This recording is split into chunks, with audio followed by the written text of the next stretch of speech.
few seconds and then we should be good to go. I need to turn on monetization for this stream. For some reason you have to do that for every stream, which is extremely annoying, and of course I cannot get the link here, so I have to copy that over.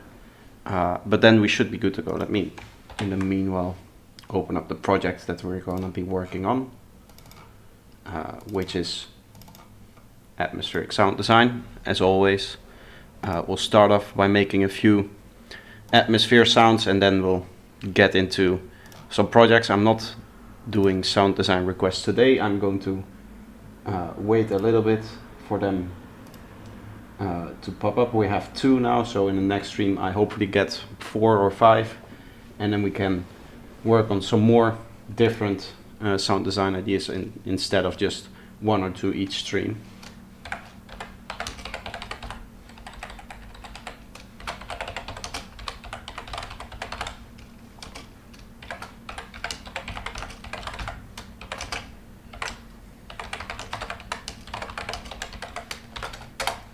Come and hang out. Yes, I want to send that. Alright, so here we should be. I should hopefully start to see some people coming in. Let me know if you're here. Welcome, man. Nice to see you. How are you doing, Malajafai? Nice to see you too. Today I want to expand on the ideas that we've been working on with VCV Rack. For those who didn't see the last stream, we did a cool thing with VCV Rack where we make atmospheres by synthesizing different sounds in VCV Rack, like randomly, and then slicing them up and then playing them back at a faster speed. So we have, let me just play you the recording. Atmosphere sounds like this. It's very loud for me. Let me just turn that down a bit.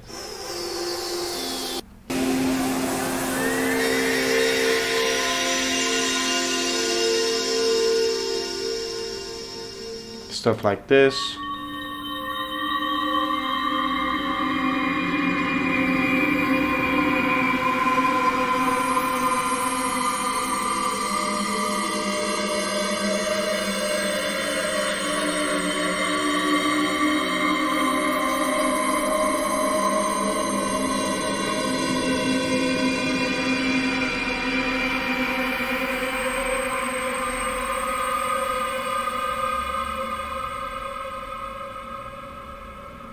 Just wanted to say thank you for everything. You make big inspiration. Thank you. Nice to see that my content is inspiring you to, I assume, make music with whatever it is inspiring to do. I'm glad I can help. So let's just get into VCV Rack. I want to do one more here with this style of atmosphere, like the kind of complex morphing sound that we were working on. So I'm going to close this out, and we're basically going to set it up again. And the way I want to do that is with a few different oscillators. So we might use like one of these, and we'll use, I don't know, I have too much stuff, right? Like I don't really know everything that's in here, and I've never really played with a lot of this, but I want to get into VCV Rack more. So we might work with these 2 oscillators for now, and then we're going to do a filter, because I want some filter action on it. Probably this one.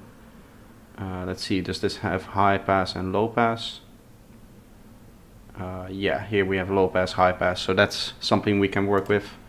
And then we need 2 ADSRs, one for the volume, one for the filter. So we'll create 2 of those, and we'll get ourselves 2 VCAs, because we're going to need one for each oscillator. And then we'll also get in a mix, where basically I want to mix between the 2 oscillators. So we would need, let's see, mix. Maybe something like this can work. So that's the overall level, right? It's not really what I want. Let's delete those. I want to be able to mix in two sounds at certain volumes. Channel 1 input and output. Yeah, so I would like to be able to just modulate these things. I don't know if that's possible, if there's a different mixer. I think with this I could do that. Or I could even...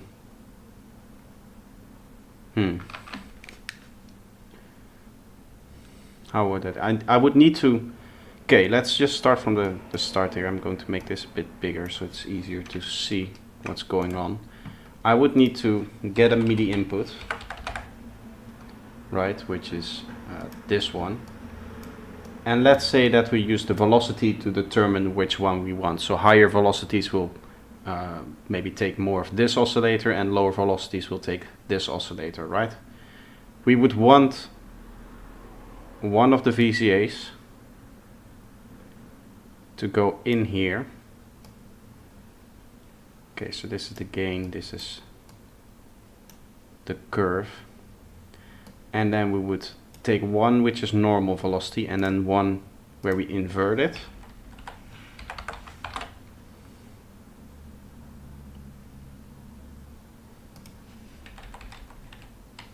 I'd like to get an inverted version of the signal.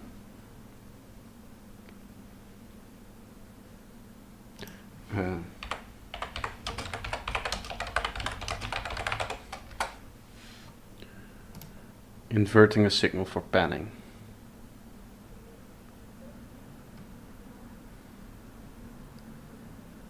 Okay. Dual attenuator.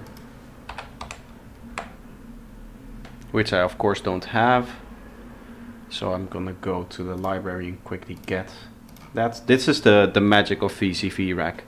Is once you start to find out these things, you can just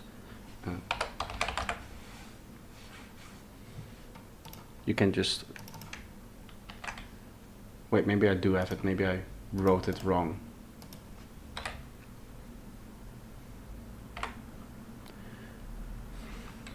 Attenuate. I don't see it here in the list, so I probably don't have it installed, so I can just quickly go into the library and just add it to my account. That's a dual one. I might also want the single one here. So now that I have that, I should be able to queuing for updates. It takes a while for it to update, but there it is. You see how fast that is? This still need to read, so I can get it to work in Ableton. VCV Rack 2 comes with a version that's free, which cannot be bridged, but the paid version, like this, is running as a VST plugin. So it would be any other VST plugin. You can see it right there. It's just a VST when you have one for MIDI input and then one that takes audio input. So if I'm seeing this correctly, I can set this to -1 and then have that there. I can take input from the output here of this thing. Where does this go out?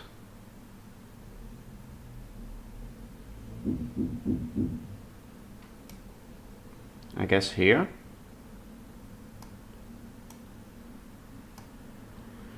Let's set this one up there and this one up there, and then we put this to the output. This seems to have just one output here, which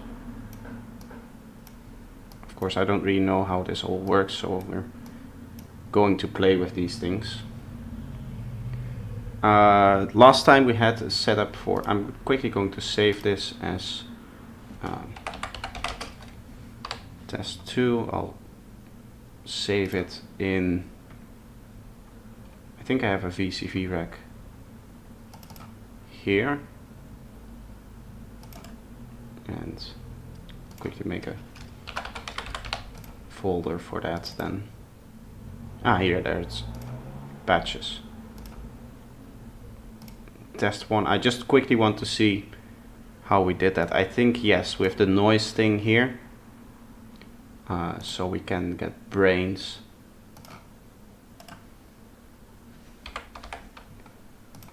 Which, given a gate, will output random noise values. So it's like a sample and hold on noise, basically. So we can set a whole bunch of random values to some random parameters here. Let's just go for a setup like this, and then I'll go here and there. Also, I want to set up the voltage per octave for the pitch, so we have pitch input.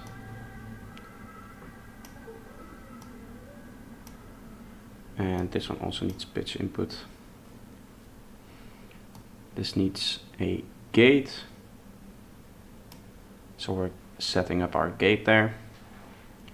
And now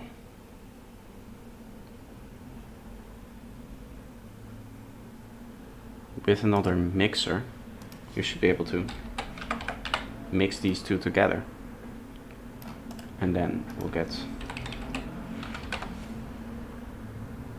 the audio output going,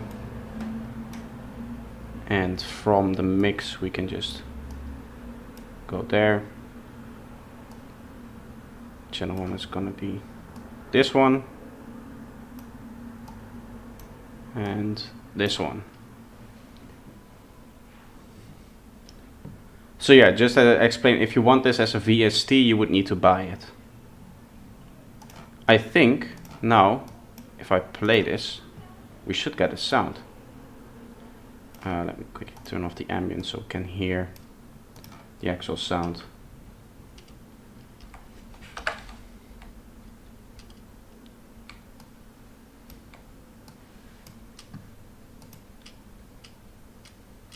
Oh, we need to set up the gate for our ADSR, obviously.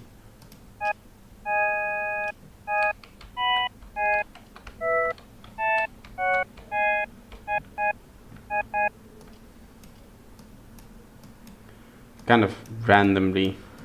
Let's not change the course. Let's keep that. I'm going to turn on FM.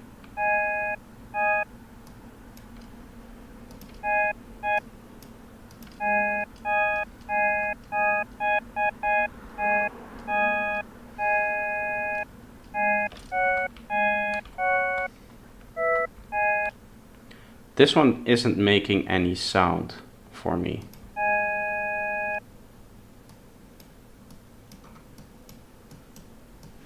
It's probably because of this. It is a bit hard to see.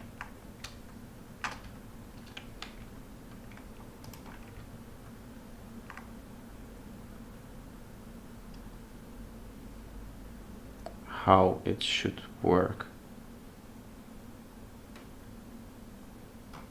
How we get this, because there is sound coming out, I think.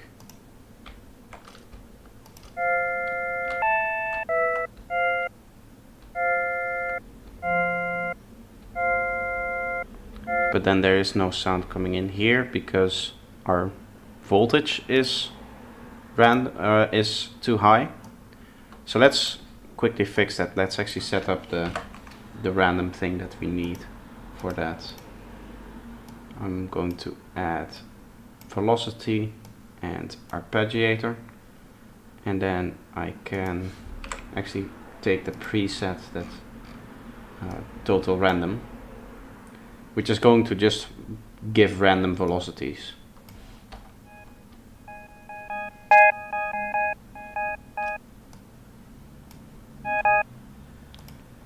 Let's set up our I actually want this to be different, because one is for the filter, right? So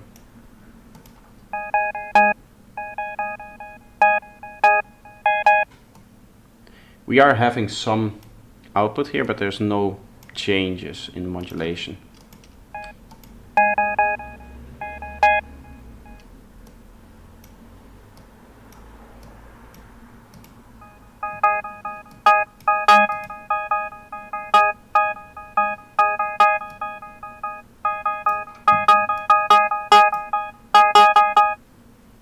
We are distorting a bit at the output here, so let's turn the level down.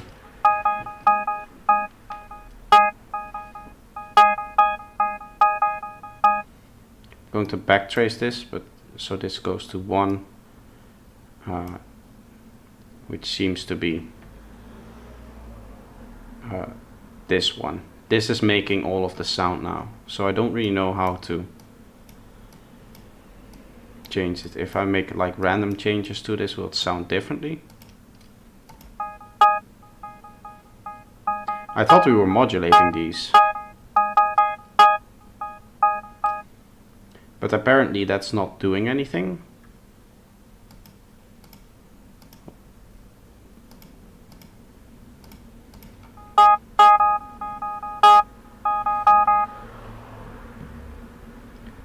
It's not really changing the sound.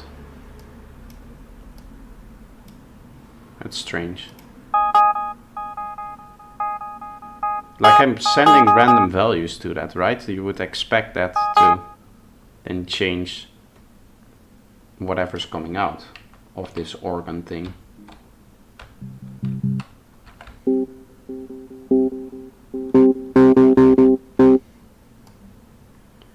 Which it's not doing.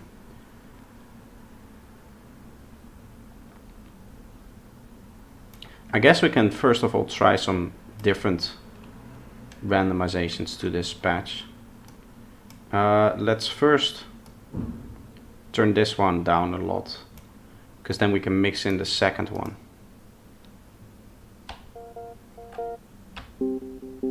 We should hopefully also see this one output every once in a while.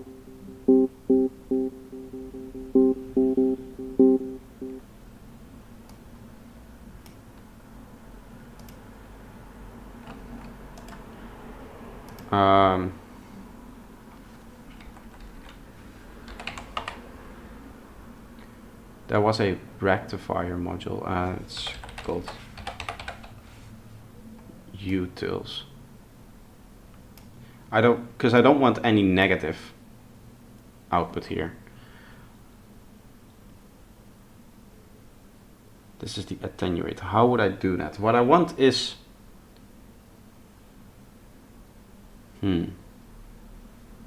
I would need to invert that. Basically what I want, let me draw it. Because we have two oscillators, right? And now this oscillator isn't giving us any output because it's negative. So say we have our two oscillators here. I'm going to make this a bit bigger. We have one and then another one. Then basically what I want them to do is go into a mix, right? And then have a velocity going in there, and then that velocity should be between, say, 0 and 1. This one is going to be the loudest at 0, and this one is going to be the loudest at 1. So we would need to take this output, put it in some device that flips it around 0.5, basically. So if it flips it around half the value of the velocity, so that it's multiplied by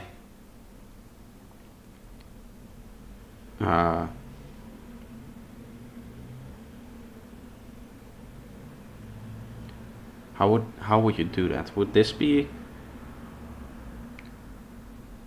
the option? No.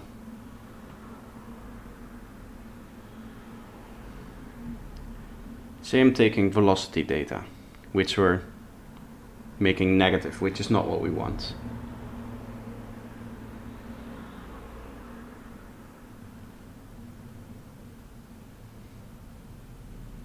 What are the values of the velocity, by the way? We should probably see. Going to just place a MIDI note here so we can just play it.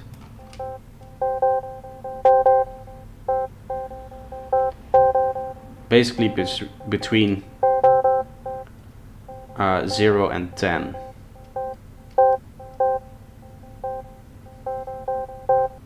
Dash might know. Yeah, is Dash here?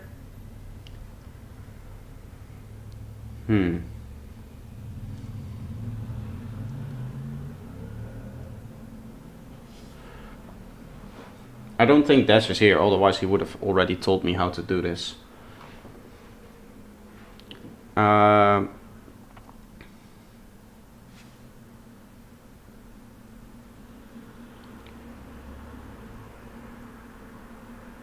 What we would want is we would want to multiply it by 0.5. Hi MindB, how are you doing? Around-ish. 0.5, right? And that's going to be our starting velocity. So now we have all the values in like the top half. What I'm trying to do, let's say that we have velocities between 0 and 1. We're going to have it between 0.5 and 1 then. And then we should be able to just flip that around 0.5 if it's possible, if that's possible to do. So invert it like we have here. But then this is going to be negative, I think. If we take that as an output.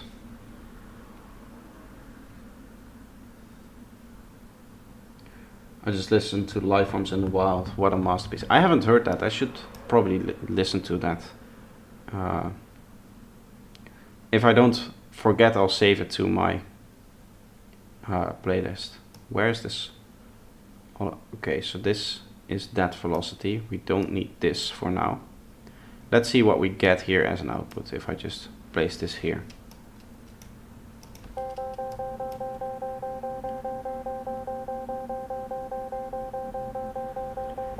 Yeah, values between 0 and -5 in this case. I'm doing great, yes, the sound design is coming along nicely. Would I be able to add 0.5 to this?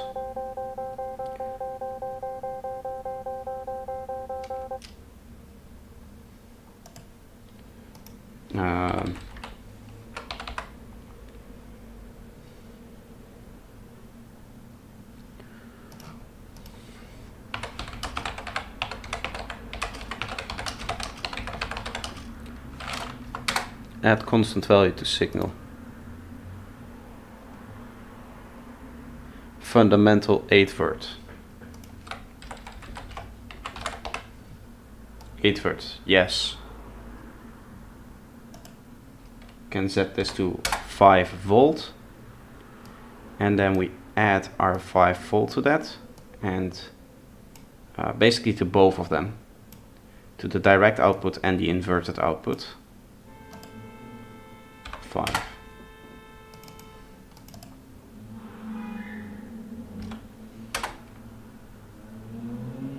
Okay, so 50%. 50% is what we want to add, I think.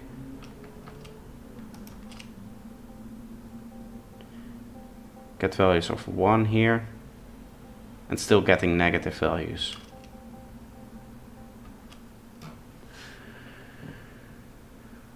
There's a module or approach to creating a constancy.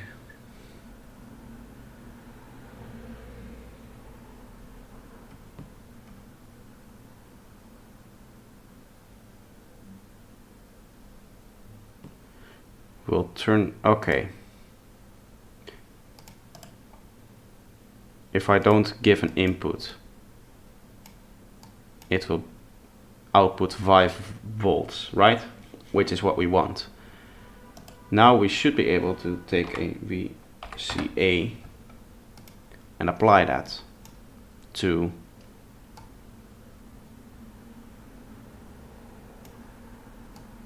no.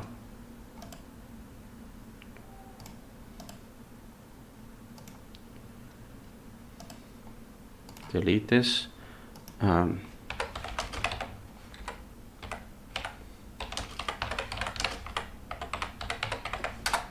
Going to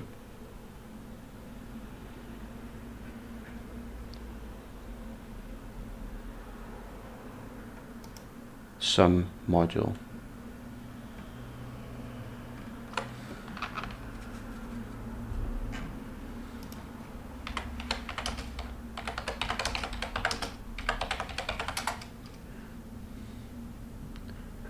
Let me just see if I can find sum.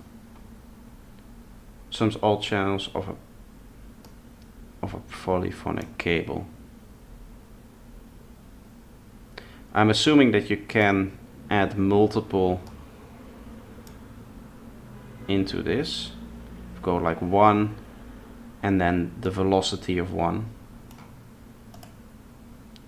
New cable.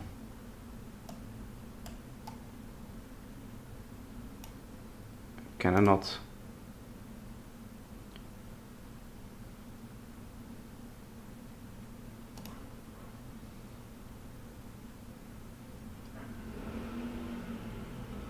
I linked the album on Discord. Nice. I'll have a listen to it then. Okay, so this can only take 1 input for some reason. I want this for 2 inputs. Let's quickly go PCB rack polyphonic cables.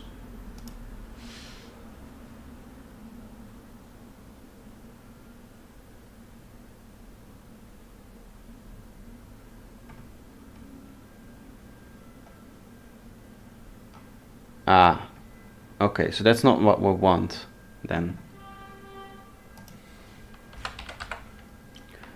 Some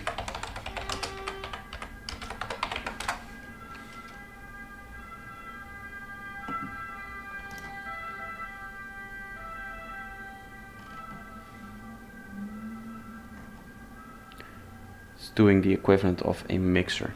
So we could use a mixer then.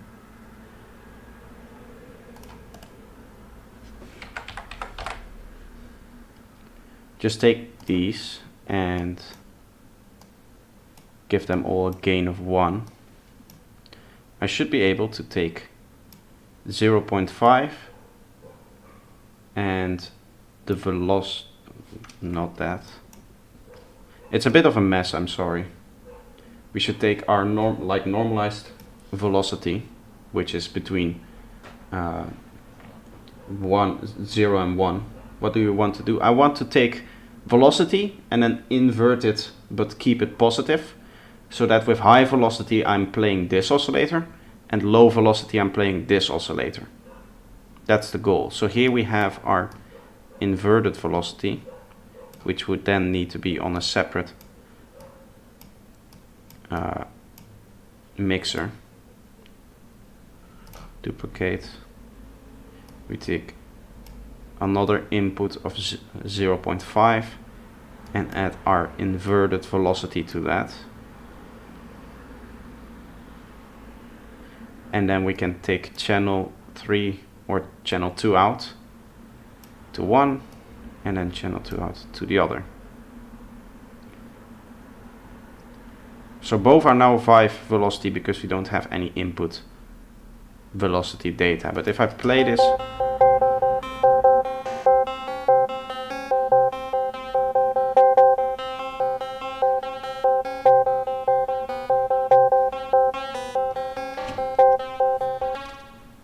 okay, so it's still not going between 0 and 1. This is lower and this is higher, I think. But we might just be able, if we crank this up to 1,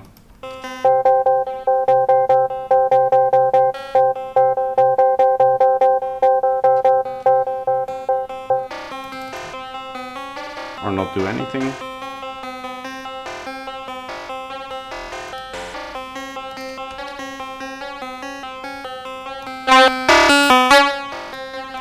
What if I delete this and just set the velocity input directly to both the inverted one, which is going here, and directly in, because this is going to go between 0 and 1, I think. Yes.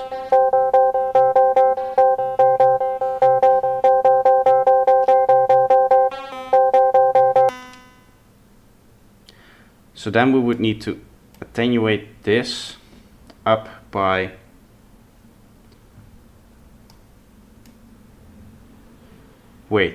if I do this, we have one normal velocity and we invert it and then subtract it from 10, then that's what we want to do. So with a high velocity this is low and this is high, and with a low velocity this is low and this is high. I think we don't need this then, so we then don't need this mixer. We delete that. I'm trying to simplify this now. So basically what's happening is let's divide this up. We're taking MIDI input and then we're basically inverting it to negative, right? Then we're going to sum that with the maximum value, which is 10 in this case. I will call it 1. Say velocity is between 0 and 1. We're going to subtract the velocity of 1 to get our other velocity here, which is what this module is doing here. We are creating 1, or in this case 10. So this has an output of 10, but when the velocity plays, it will be subtracted from that 10, giving us basically the inverse velocity. For low velocity that we play, we get this value high, and if you play a high velocity, this value will be low. So that then goes into our mixer. Let us place our oscillators above here.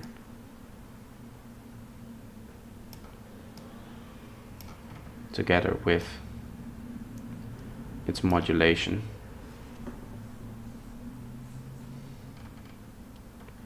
That goes into the mixer,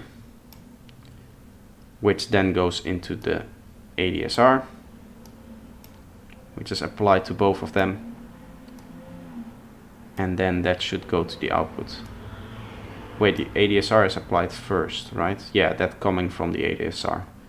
So we'll keep our modulation down below here, and then this is part of that, which means this goes there, basically.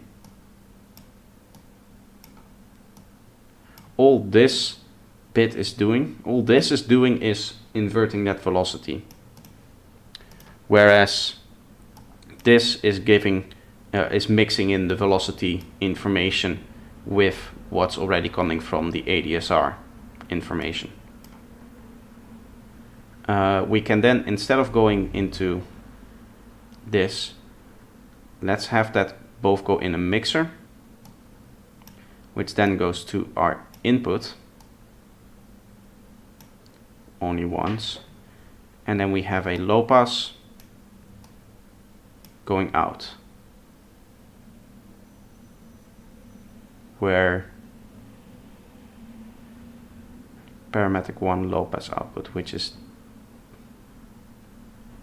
this frequency, which we can change by this one, right?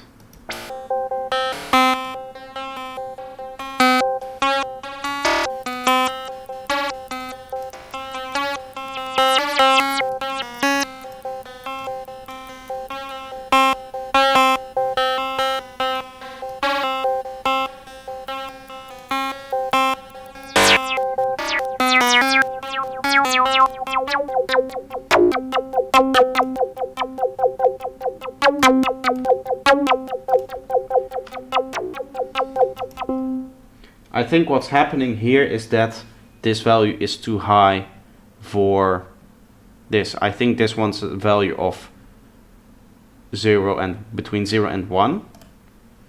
So there we can use the attenuator, and we set this to 0.1 to multiply our value with 0.1. So instead of 0 to 10, we get 0 to 1, I think.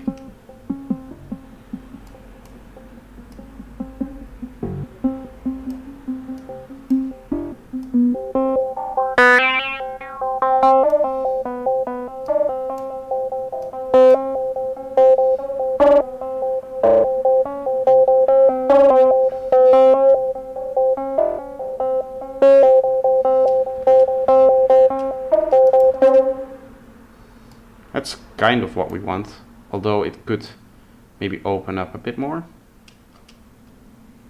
Like this. We can basically set our modulation amount here.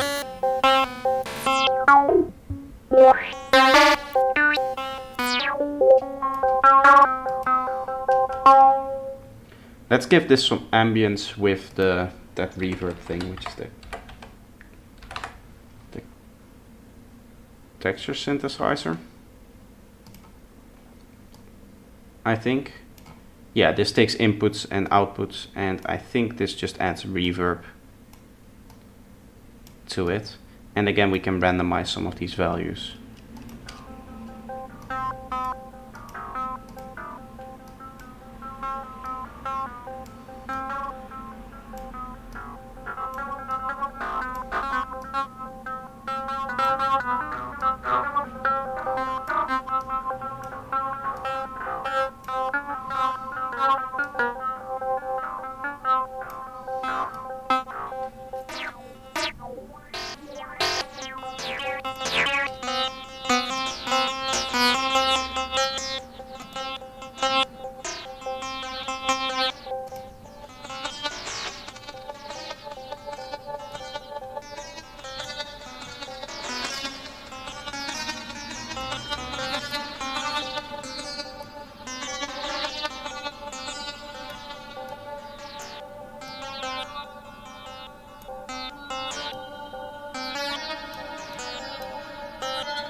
Now we're getting the tones that we want. Right, so we're getting some random cool tones, and now the magic is to record that, but we're going to record that at a lower value, so like 1/2. This is, by the way, the last one that I'll do like this, because this is a lot of work to set up. But it is cool to learn VCV Rack this way. So now we can record.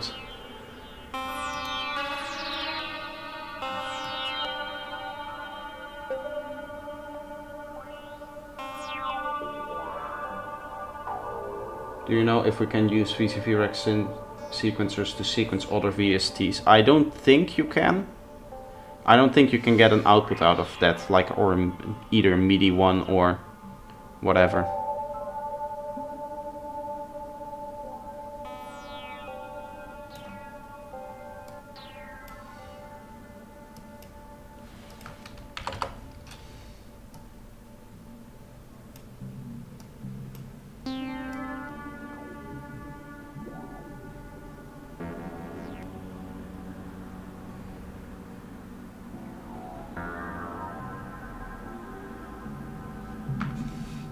I wouldn't know how you would do that. Maybe if you are able to take V's or CV out to MIDI CC. Yes. Yeah, you could do that. Converts CV to MIDI CC and sends it to an external device. I think you can do that with this thing here. I don't know how you would set that up in Ableton though.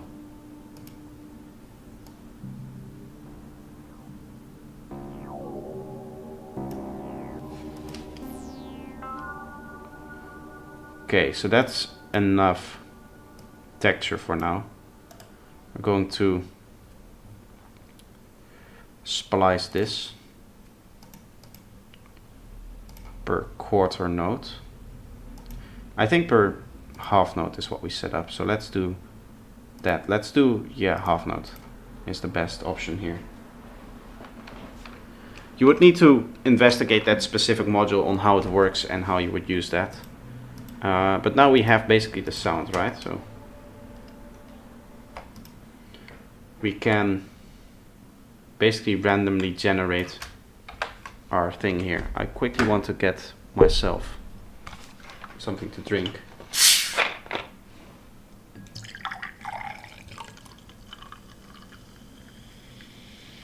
We'll get back into some normal sound design after this one, as in normal atmospheric stuff, like we've been doing. I don't want it to go too crazy on this idea, but we can set up our splices like this.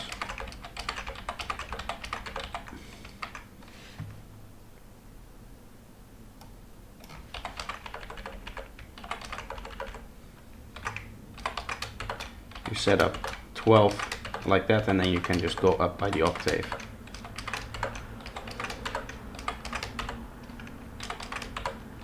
Okay, so we're at the end now, and now I can drag all of them out, and then we'll give it some attack and some release, I think. Like, let's give it full attack, full 100 milliseconds, and then we have the release to bridge that. So we're basically generating a overlapping texture at this point. And now the goal is to set up arpeggiator to be faster than the original playback. So this is now 1/4, which is double the speed, or 4 times the speed of what we sampled this as, I think. Did we go by bar or did we go by 1/2? I think this is double.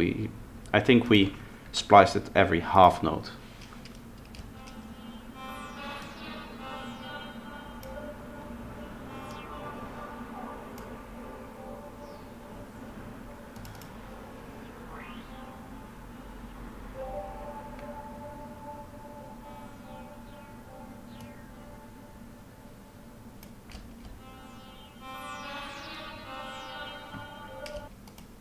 You have to set it to other.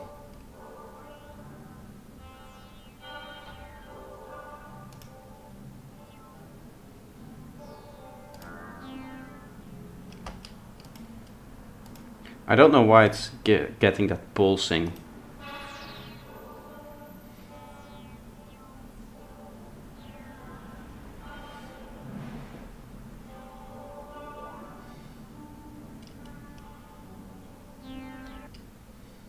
Let's just see what's going on the waveform.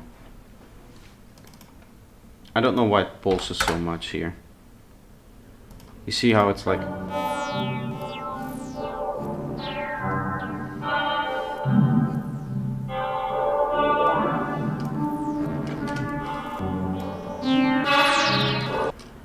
I guess what we can do is just drag this out and like double its length, like this. And now if we put on the ambience and set this to, I'll set it to texture mode maybe.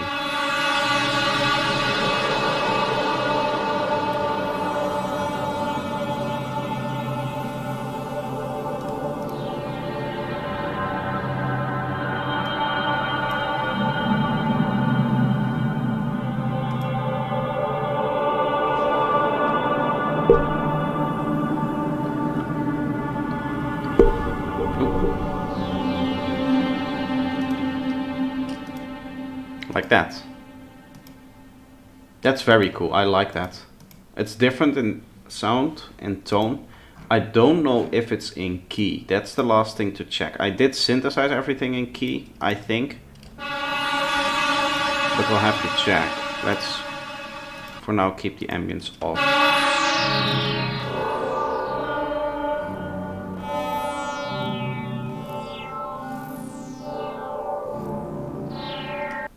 I guess we can force it into a key with resonators. We'll do that right here.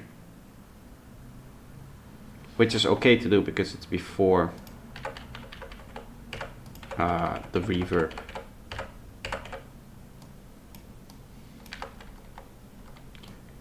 This one strong, this one a bit less, this one also. Something like this.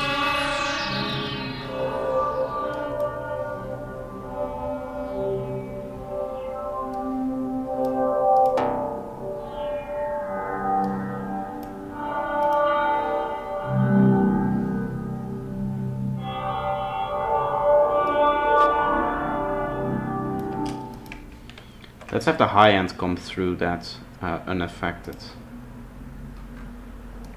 by throwing on a high pass like this.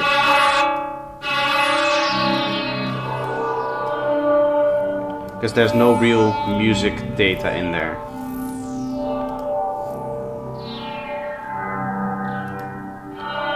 So we get a lot of stuff that should be in key. Right, yeah, this is a C. This is also a C. Let's give them some more boosts. Like that and like this.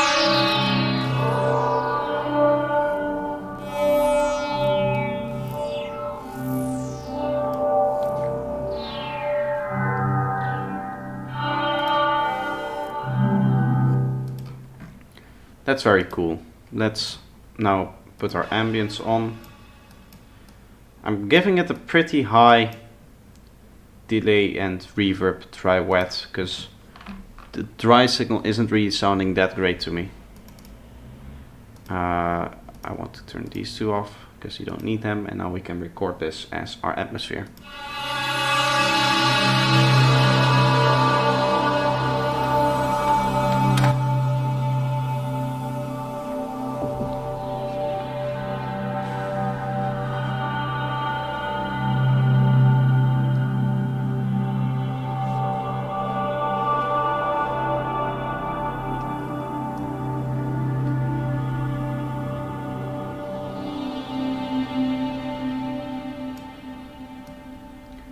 Nice long reverb tail. It's a great evolving sound. It just takes so long to set up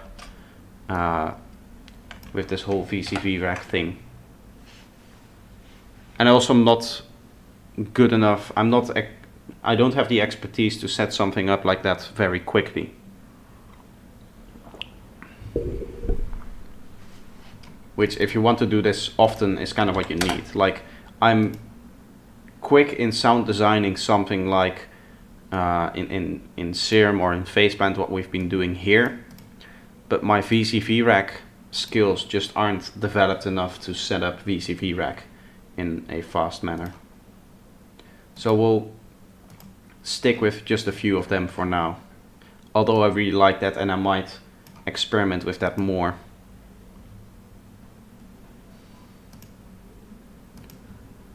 Oh, nice. 7 concurrent viewers. Nice to see so many people showing up. How are you all doing?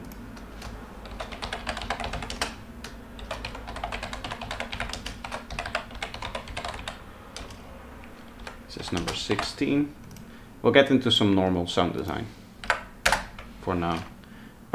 It's still, by the way, the case that I'm taking requests. I'm not doing requests today, but if you have a request, leave them in the Discord. So I can see them for next time.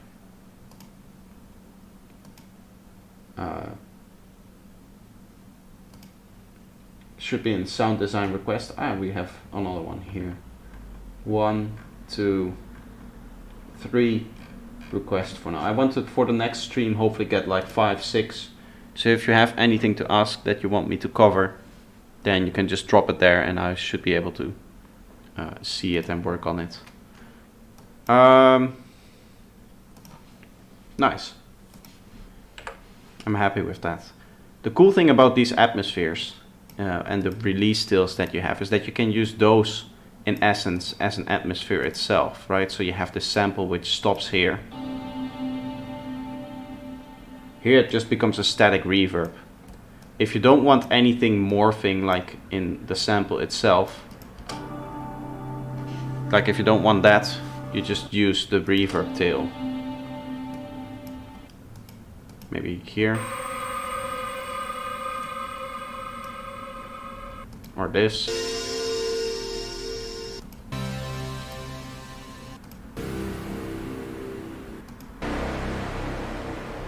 We decided not to use this sound, by the way. I don't think I added this to it because we already have it here. Similar. I don't know what the difference between these two were.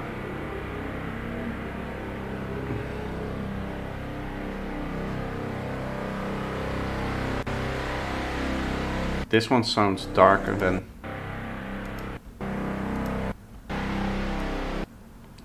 Well, they're both pretty dark, I'd say. Let's just go on to the next one. I'll group all of this nonsense together so I know what was happening here. I didn't do that for the last ones, so I think I lost the normal patches for that. Because this is just like an atmosphere generator at this point. I could take this patch and just keep this, right? And I can make any kind of like atmosphere out of it if I ever need to. That's why I'm saving all of these originals here, so I can just hop in this project, modify something, and I'll have a new atmosphere if I ever need it in a track. So it's not just that I get the samples, which I'm going to distribute to you guys. You will be able to get the samples. It's that for me personally, I have this whole library of cool atmosphere sound design ideas that I know work, and I can use those for actual sounds in my track. Let's see, what do we want to do here? I'm thinking maybe we have some EQ movement on this patch, and that's going to be like the basis for it. So we would have like a one of those morphing filters like this, which then changes shape. I guess 12 dB per octave would be good. Something like this, which gives us the movement that we want. And I am thinking of doing like maybe just a spectral one that doesn't have like bass stuff like this, right? It's just moving around, and then we'll do that on top of a saw wave. Give them both some detune like this. Let's see what we have in terms of a sound now.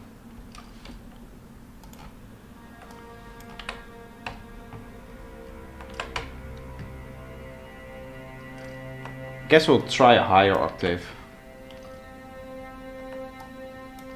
for once. Going to map. We don't really even have to map anything to macro. We just have to add them to the list here. So we configure. We're going to go this, this, this, and this, and this one. And then we set up LFOs for each of them.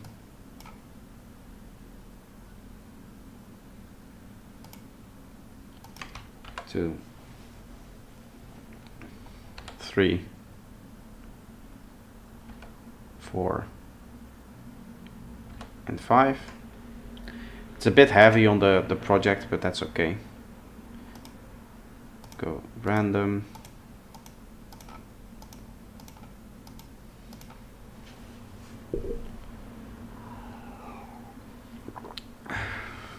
Then we smooth them all out. And then we just map each to its respective value here. There. And we can map different rates to each other, which might be cool. So each LFO is basically changing the rate of one other LFO.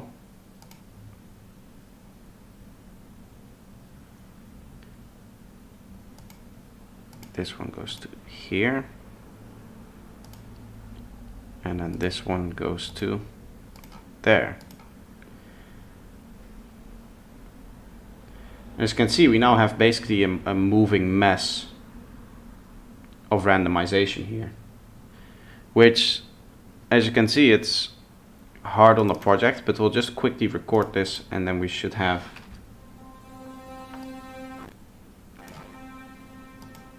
a cool sound. If everything goes all right and it does what I want it to do.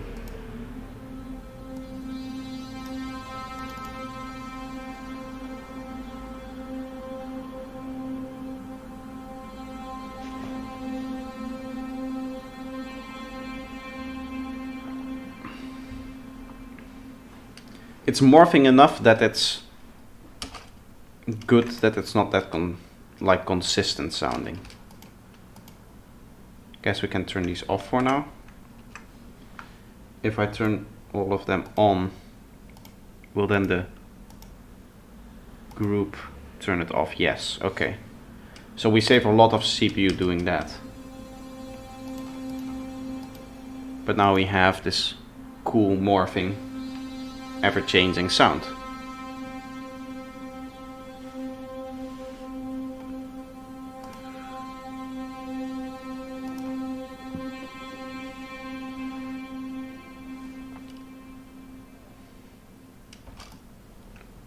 Okay. We'll just quickly consolidate this into here.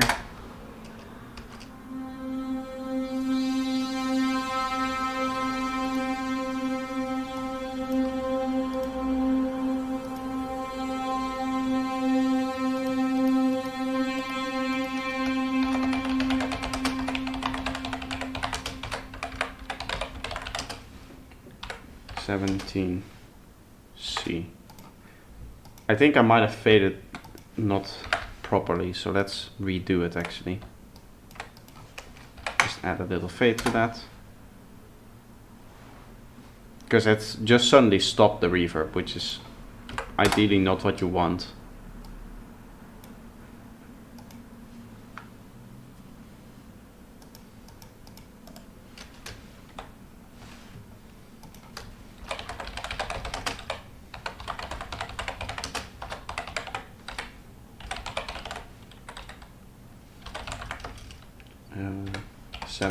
C.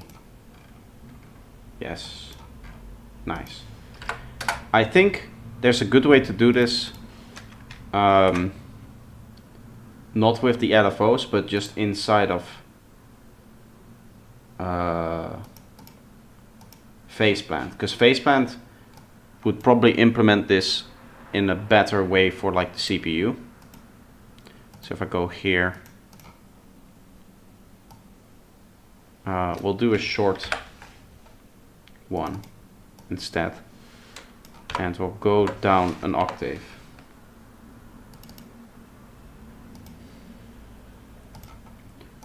I can just set up the same kind of thing, where we have some morphing, some filtering. You cannot really filter morph in Faceplant, can you? I guess you can do some cool things. We'll start off with a wavetable input, and we'll find maybe even that same wave again, because I did kind of like what I was doing, which is not this, although that also looks cool. I think it was this waveform that we found.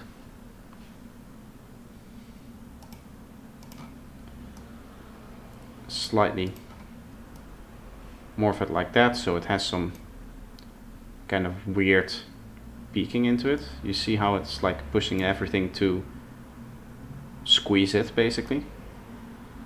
That's kind of what we want. We can now just use random and then smooth it out, jitter it a bit, and set that up, for example, to there. And we duplicate that. We can set this and slightly change the rate. These of course have to be unipolar, both of them. And this can go to our filter cutoff, as well as maybe to the Q.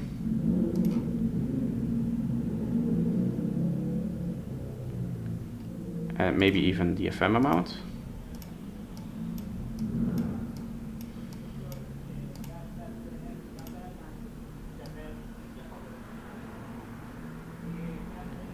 Can go down by like 50.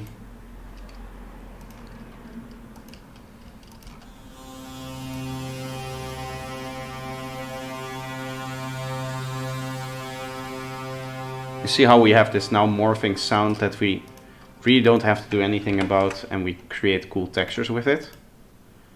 Let's phase distort this. And we're going to duplicate all of this. This still has its stuff happening here, except for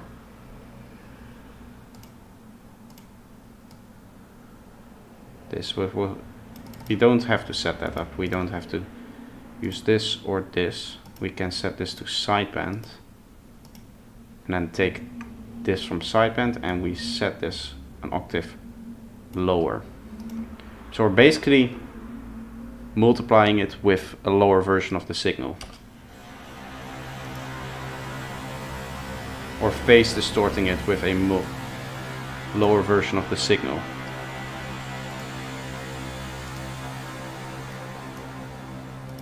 Which you then just filter in.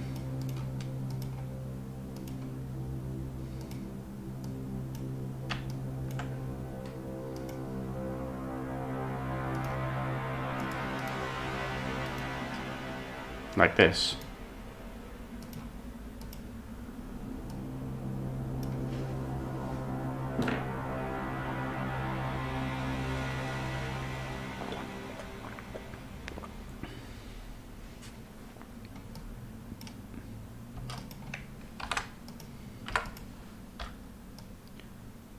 Fade out, a bit of a fade in. And that's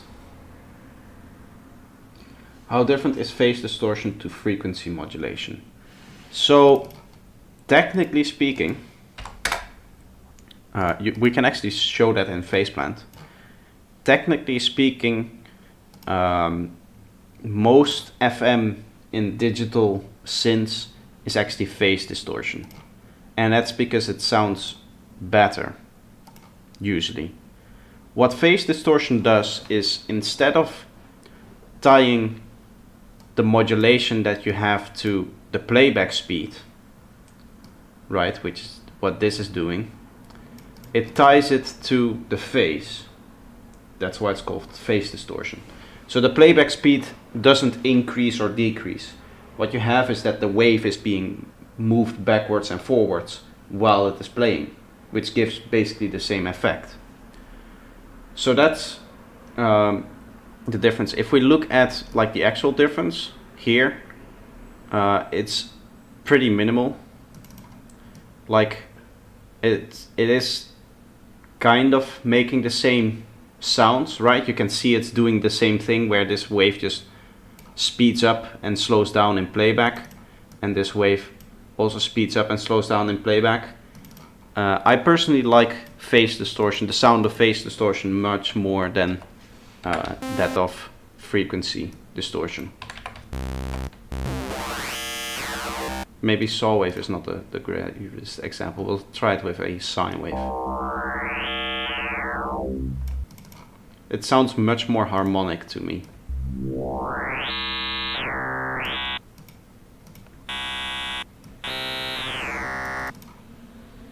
But for this, it doesn't really matter. I think where phase distortion shines if you have a more complex modulator. because I've been playing with this, right? So if I set up more creative like modulator, say something like this, I think this will sound better as a modulator for phase.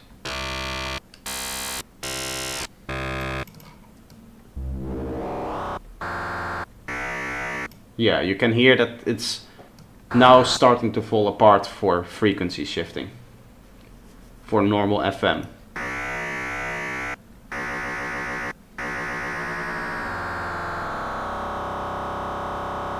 It kind of creates inharmonics.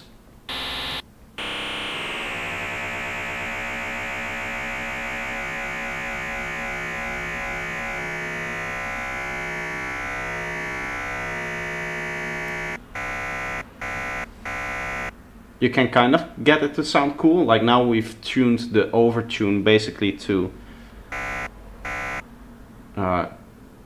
the like fundamental, but for phase distortion that's always happening, right?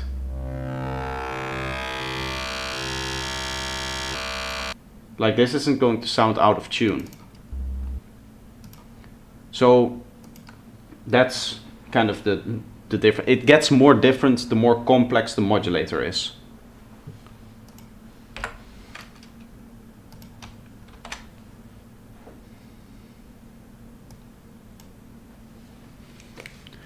You could hear the normal sine wave, there was basically no difference here. We can maybe do something with FM for this one. We'll just use the normal setup, but instead of using the phase, which I've always been using, we'll maybe try 3 different FM setups here to create our waveform.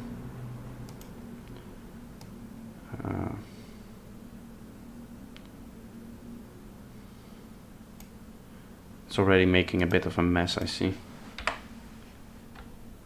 Let's hear.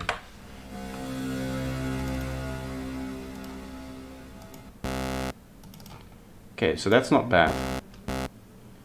Let's see what happens if I tune this up.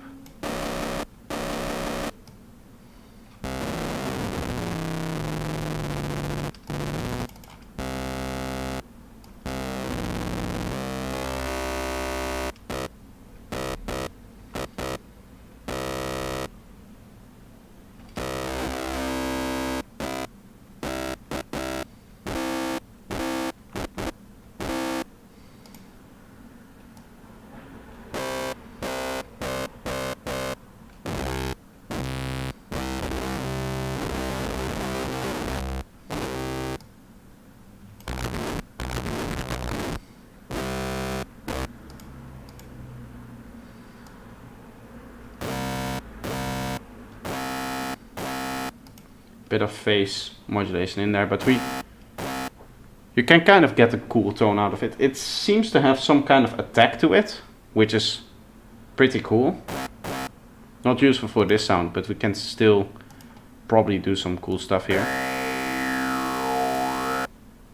If we set up like 2 randoms again.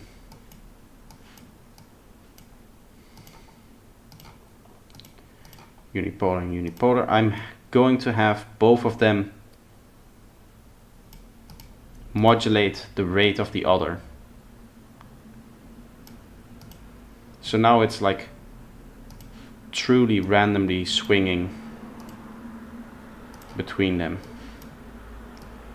And we get some true like random vowel movements here.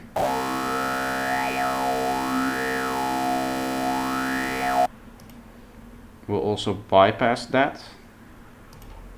Cool thing you can do is you can just put two outs under each other.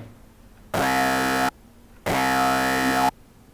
then you basically get 2 sounds mixing here into lane 3. Where you could, for example,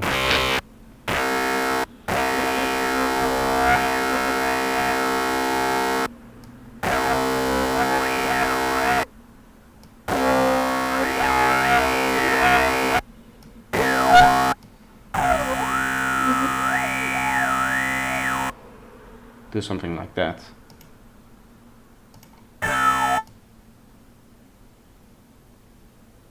Let's set this to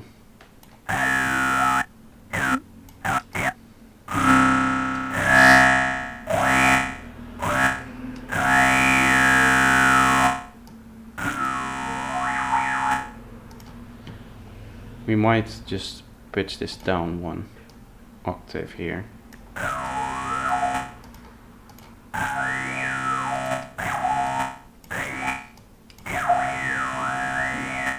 It's a bit of a mess, but it's sounding pretty cool.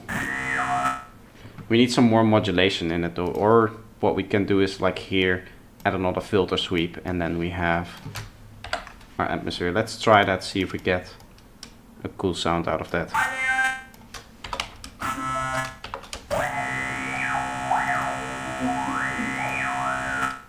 I think if we just do a filter sweep that will sound good enough. Although the lowest harmonic is a bit of a mess. Let's remove that. Not with format filter, a normal filter. We'll high pass that.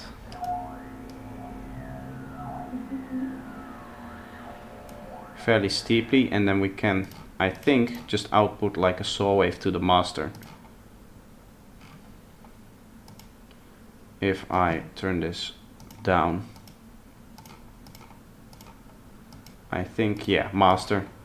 We just output the saw wave to that as like a stable fundamental. Like this.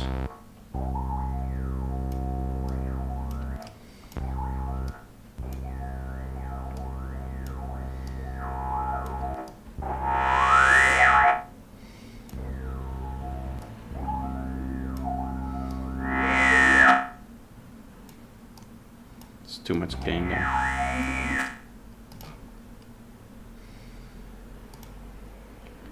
Okay, let's set these two low. I'll give the saw wave a bit more, and then this all the way open. So it nicely mixes together. Once again with our ambience. Get a different reverb in there. And record that, and it should sound hopefully pretty decent.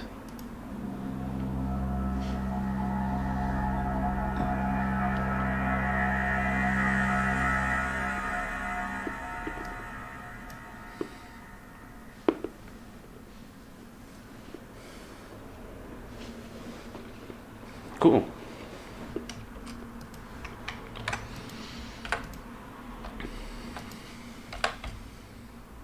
There's not many people watching today, by the way.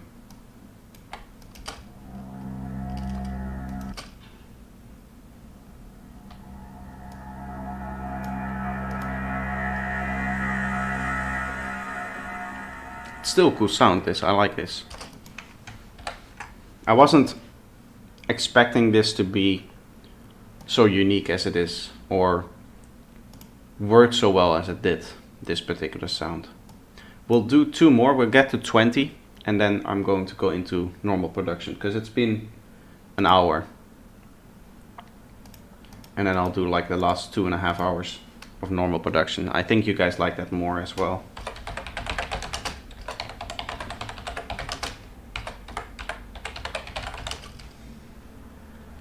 So this is gonna be 19, C, right?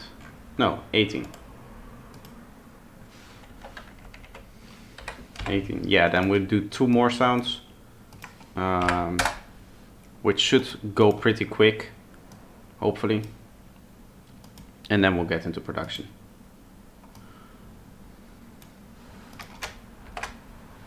We're going to not continue on the track that we've been working on in the last few streams, but in the one that I worked on in the first test stream that I did in January. I don't know if anybody remembers. I'm just kind of rushing through these to get them finished. It's going to be the same kind of setup, but we'll not have the what's it called, the formant filter, because that's unpredictable. I do like this. It seems that there's some kind of weird thing happening to the display there. I'm not sure if that's actually the display doing its thing or if that's just how it looks. Or the waveform actually sounds here, because you can see like this area is much bigger than it is there, so that might be a display issue. Let's see what we hear now though.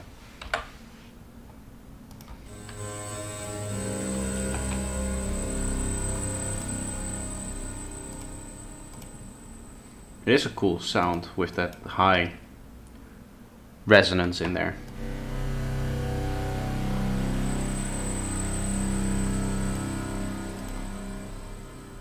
What if I just turn this up? That should already do like part of the filtering as well. Oh.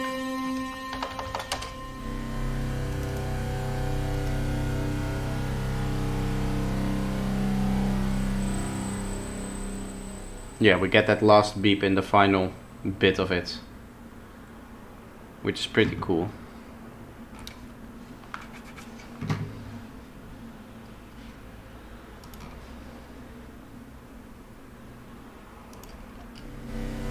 My mouse is doing weird stuff.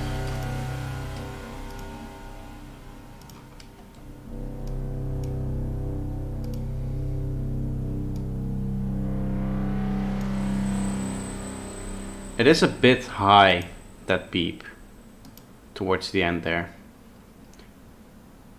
My mouse is not. It's like changing sensitivity for some reason. Maybe my sensor is a bit dirty.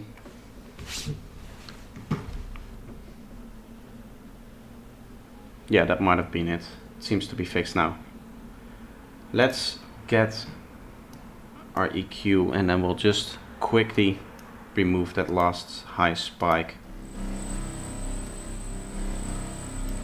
I want some of it, but not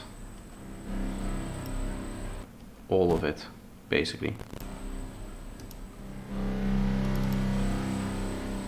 Like that, yeah.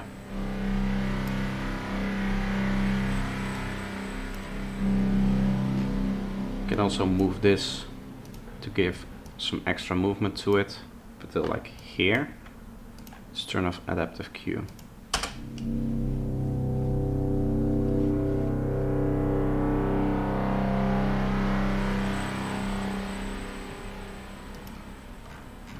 That's pretty cool. It's a bit simpler, but sometimes you need some simple stuff as well.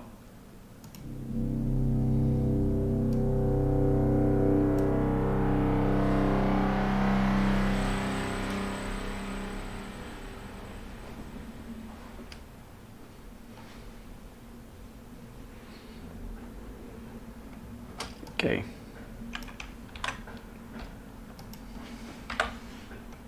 So now we just add a fade. I want to fade this in because there's that volume change there, which I don't like. So we just do this.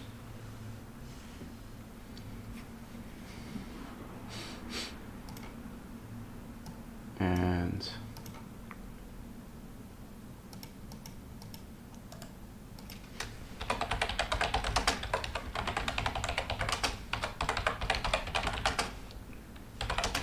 see. We'll do one more. Let's do one with Vital, because I haven't launched Vital in a while for these atmospheres. We'll do one final sound, as I said, and then we're gonna go into production. I can see there's not a lot of people watching, so that might be a reason. Like the content, you guys might not like this particular kind of content here, the atmospheric sound design. So I'm trying to get through it as much as possible. Last time there weren't issues or people saying that they don't like it, but I can definitely see that I have less viewers than I would normally have if I were just producing or doing something else. So that might be a reason why. Also, it's Sunday, so it's already like lower than normal.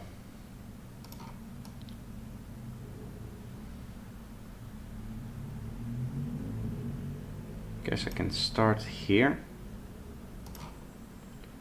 and then just kind of go up a bit.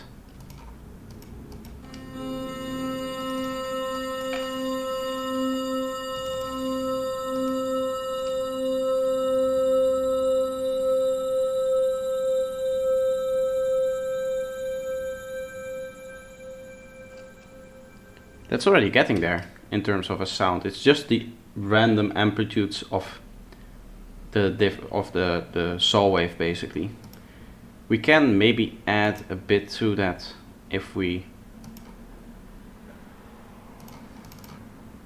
do like this. Find ourselves a wavetable position that's quite interesting, and we set up the same thing here.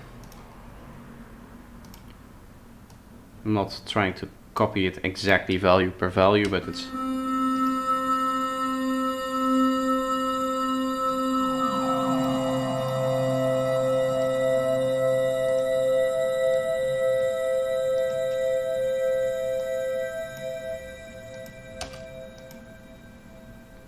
that's already pretty cool. Oh.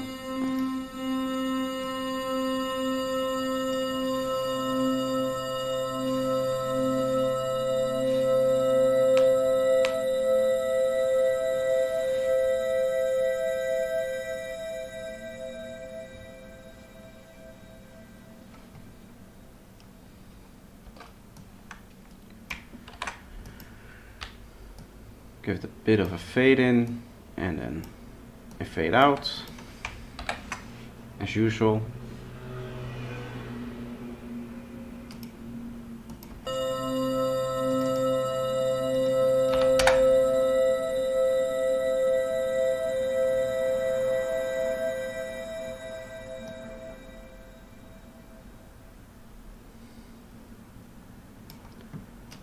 That's nice.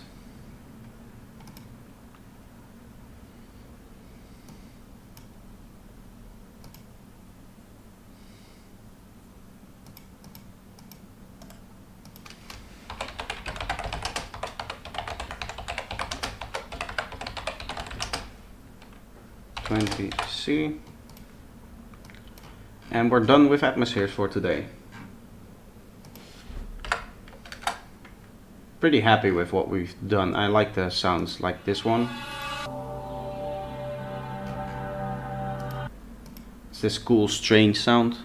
I'm a big fan of that. We might work some of these, especially some of these ones, like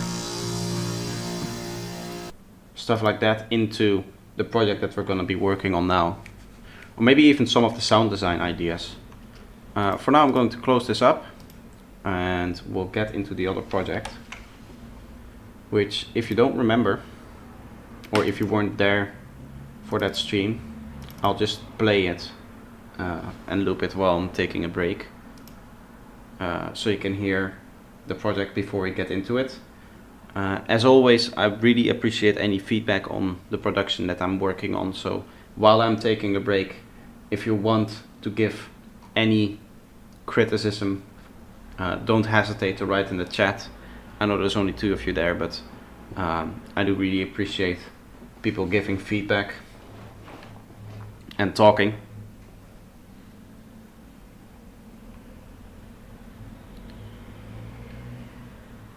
So we give the time a bit of time to load,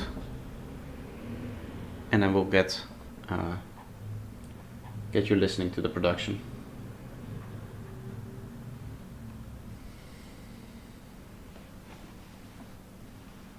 I don't know how long I will be streaming today. Maybe a bit shorter. Maybe I'll do like 3.5 hours, not the 4, or maybe like 3 hours, something like that, because I have some things to do maybe later this evening, depending on how it goes. If there's a lot of enthusiasm, then I'll stay on a bit longer, because that always helps in keeping me interested. We're going to be working on this song, which I've worked on here, I think even. It's one of my 2 old projects that I've been working on. This is the one where we did the plucky synth and then the gritty synth after that fitted so well together. Yeah, I'll just have you guys listen to it and I'll take a quick break and I'll be back in 5 minutes, I think. Just have it play through once and then maybe I come back when it's just starting out or something like that.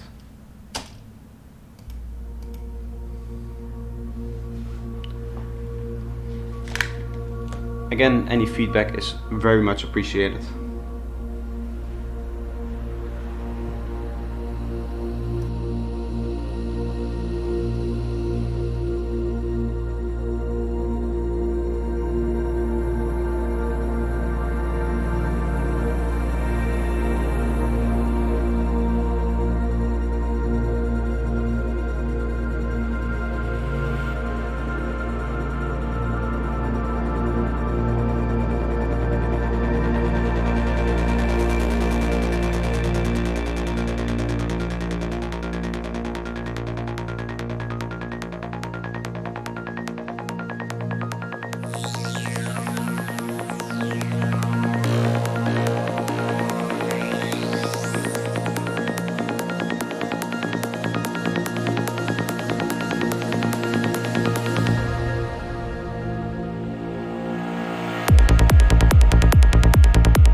physical. The problem was spiritual crisis energy, the spiritual crisis.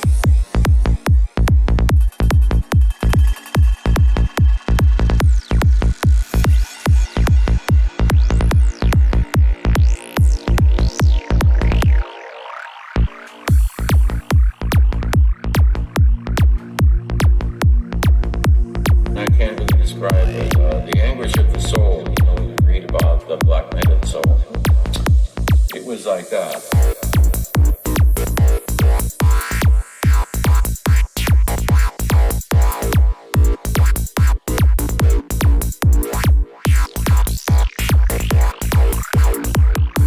Lost in thought. That's the human condition.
Well, I forgot to loop it, but at least we had one playthrough of it. So we can hopefully get some inspiration here, because I feel like the track is a bit empty just going through it. I think there was one vital patch in here maybe that I really liked. I think it is this one. I'll have to listen to it again to see if that's the correct one.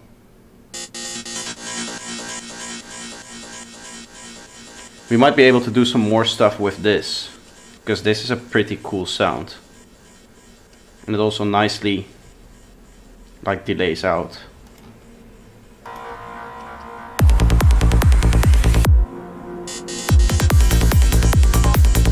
Cider, how are you doing? Long time no see. Right? Or maybe I recall.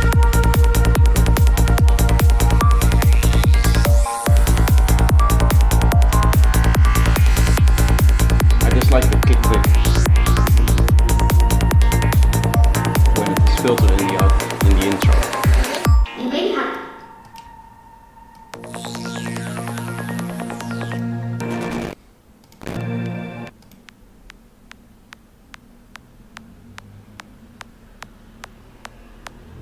This might be a bit too high-endy then.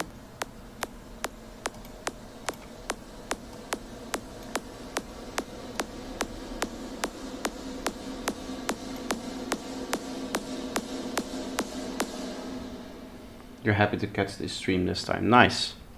Happy to have you here then. I wonder why I did that on a group track. Guess if we do this, it gets that more pumping effect.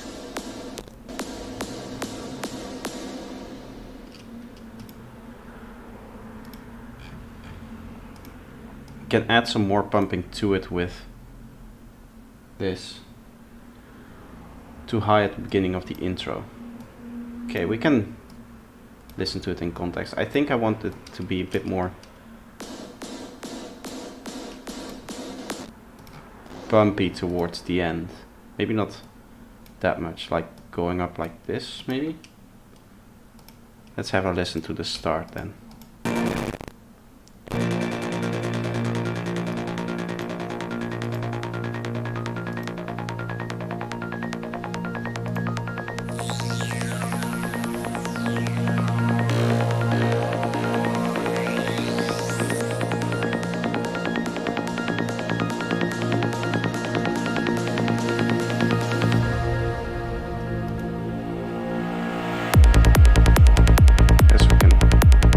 Slightly turn it down here.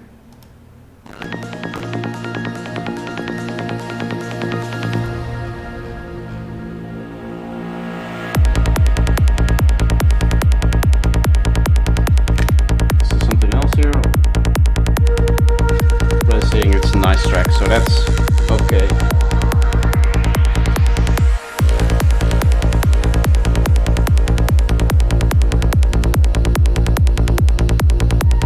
Filling it more, yeah, that's the plan for today as well. That's especially this part is fairly boring.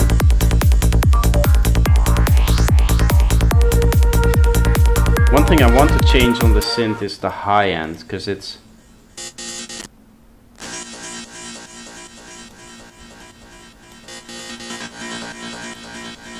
maybe like that, it's a bit too balanced. Or a bit more balanced, right? It's not so aggressive in the high end.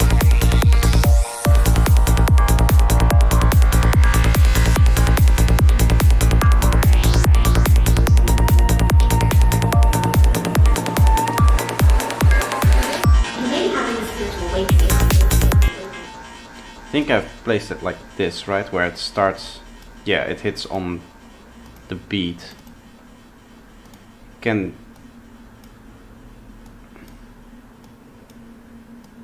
maybe change it around like this, make it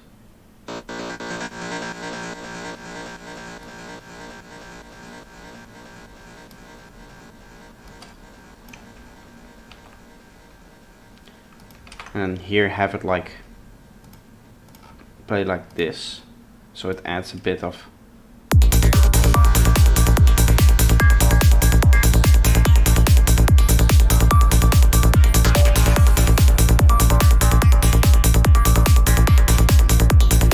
as you can see, I was planning to do stuff here.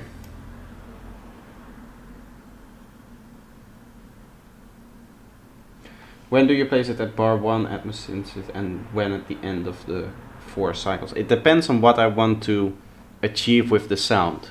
So start of the bar is to give it impact, right? Because it coincides with the crash and the impact of the kick. And at the end of bar 4, it's gliding you towards the next part. So this is kind of guiding you, and this is hitting you. That's kind of the difference between the two, and that's why sometimes I'll have it on the beat and sometimes I'll have it or on the bar line, and sometimes I'll have it slightly before it. It depends on what I want to achieve with the sound. If I want to guide the listener, so for example things like these, which are these rising things,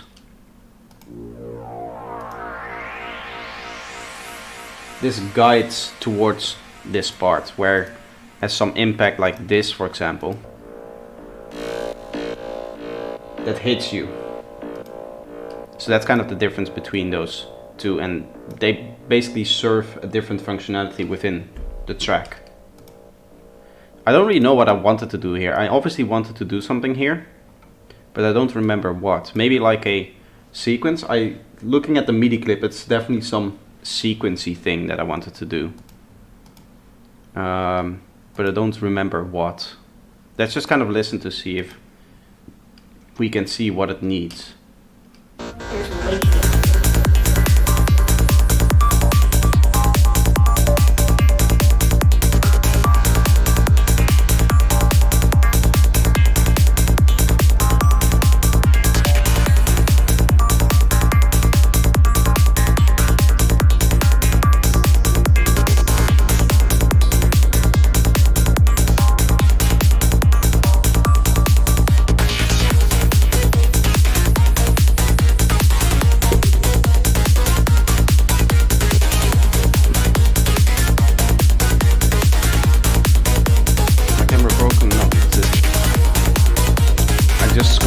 have to check if it's broken or not. I think I want some kind of like gritty sequence going in here. So this should be an A sharp, yeah.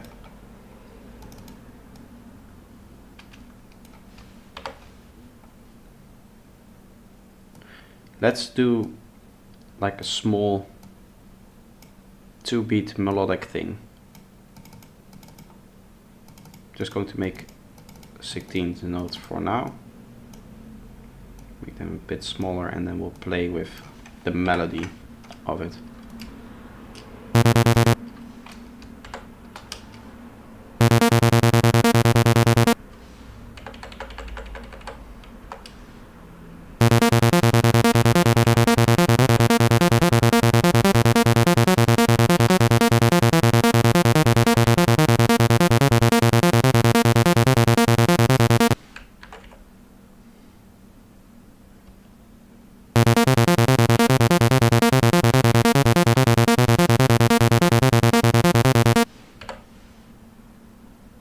Euclidean sequence. I wouldn't know what a Euclidean sequence is.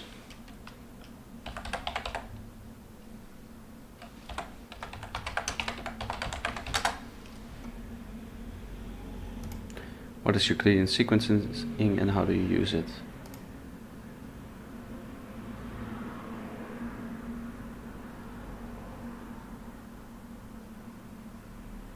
Using great as common divider of two numbers to place hits in a sequence as evenly as possible across a set timing division.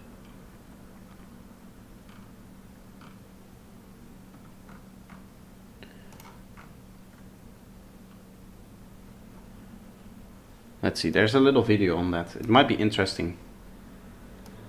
So how you can use to create rhythms that might be a little bit different to what we would usually build in Attenuator.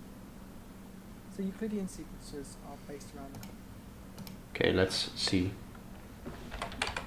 Dash glitches version here. I'll just quickly open that up.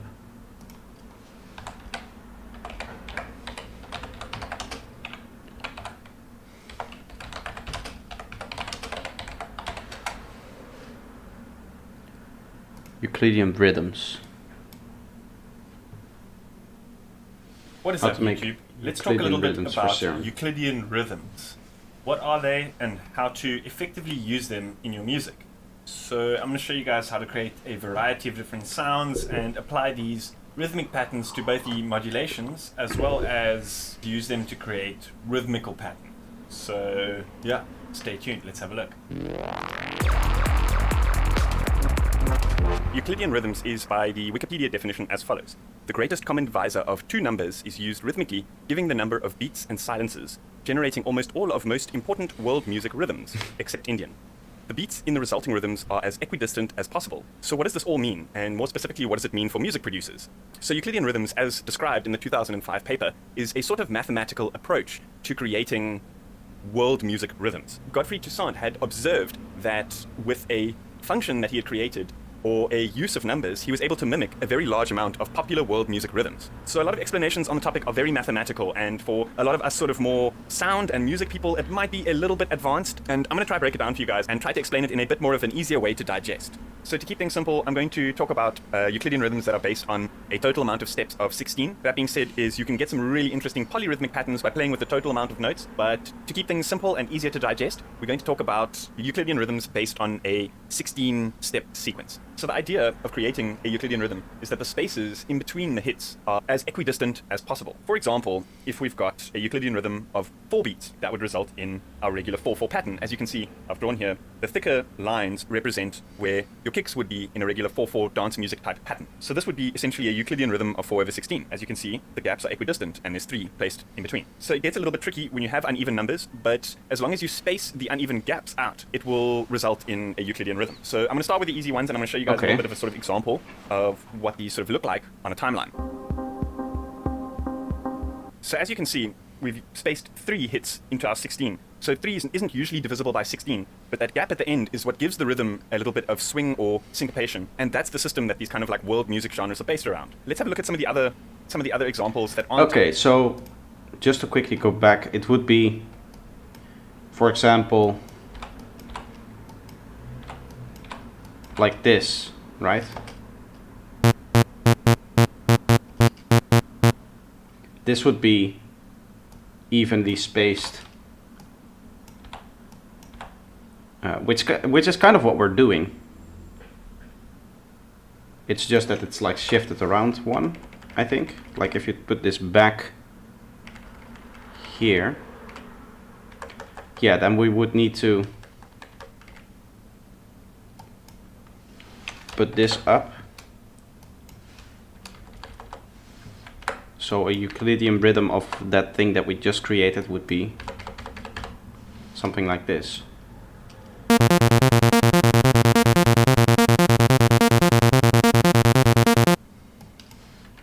We don't have to completely stay to it. We can maybe do like one note. Like that. And I'm looking for something gritty here, so.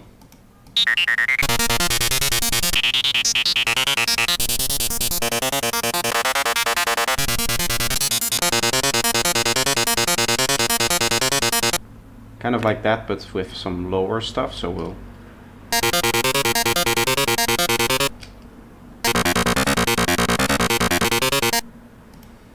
copy that over and then maybe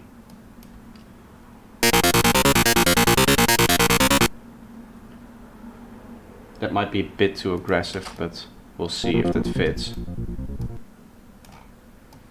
If we can make that fit.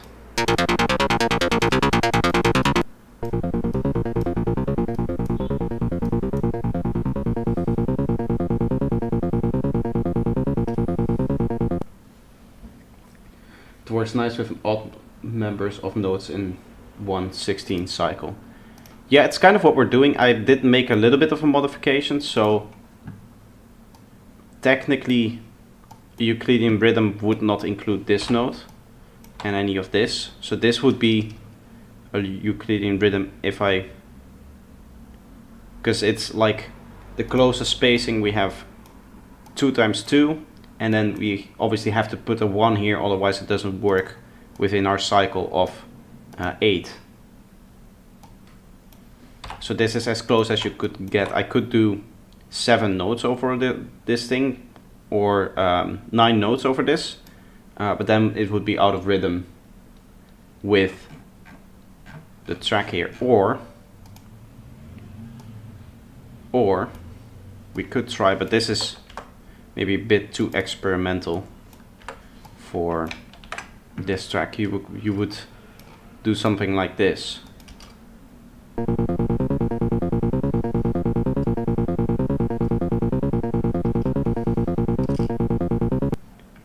Let's give this a try though, just to see if I loop this, to see if it kind of loops nicely and gets us maybe like there.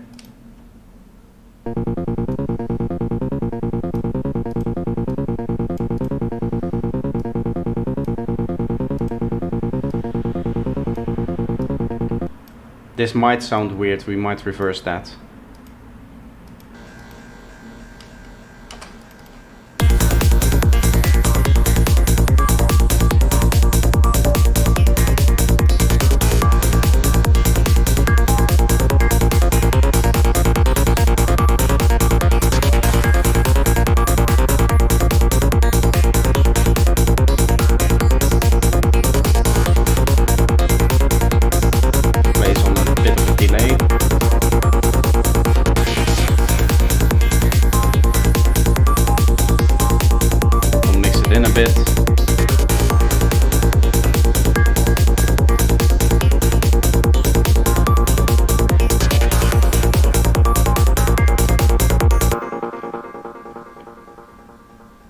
I'm not quite sure if I like it. I think it's a cool like background thing, but if I pushing it out and actually like get some of the texture out of it, it might be a bit too much.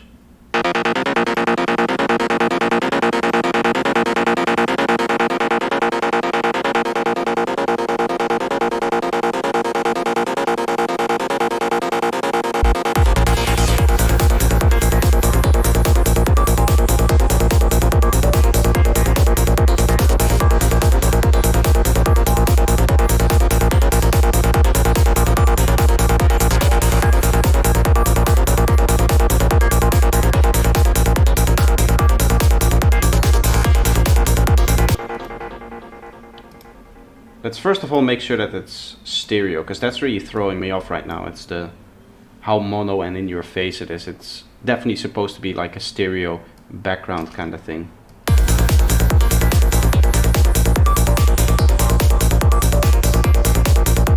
distort it 1 more bite. Yeah, we're doing a bit of distortion.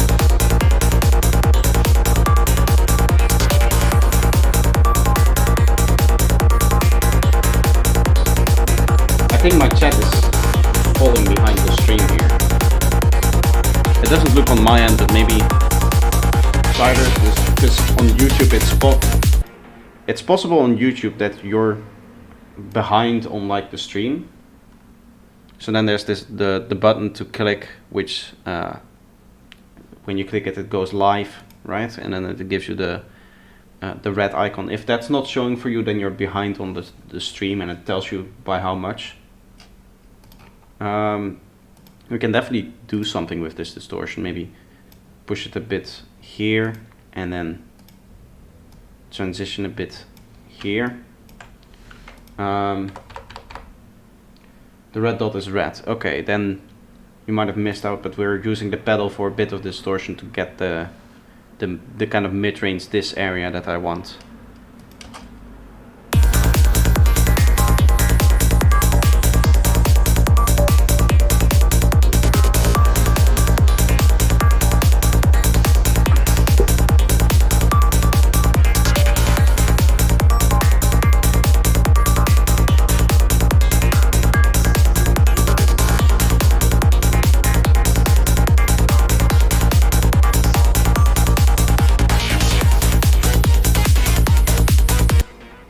kind of looking for why this is coming in so late. Maybe it's filtered a bit too much.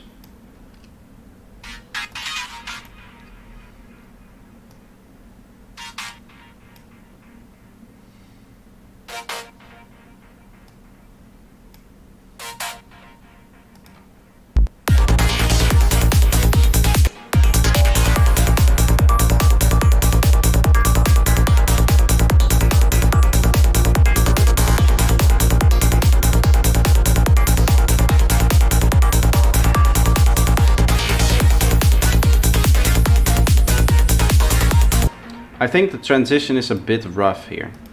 By the way, why is this not all on MIDI clip? That would make it easier to edit here. 145 BPM has always been your favorite tempo. Nice. I like 145, but I also like 143. Yeah, that kind of region. I'm working on one track, it's 147. But the rest is kind of always around that area for me. Unless I'm doing something more progressive, then it's a bit slower. Usually like 140, 138 maybe.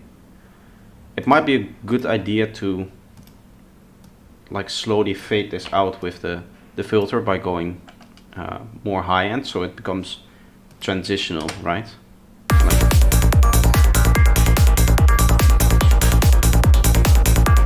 As this thing comes in,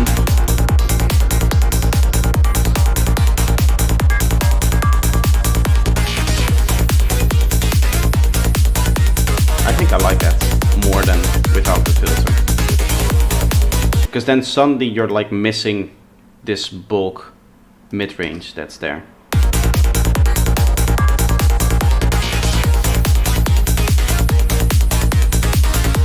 It just kind of feels like there's something that disappears here, while we want this to be more powerful.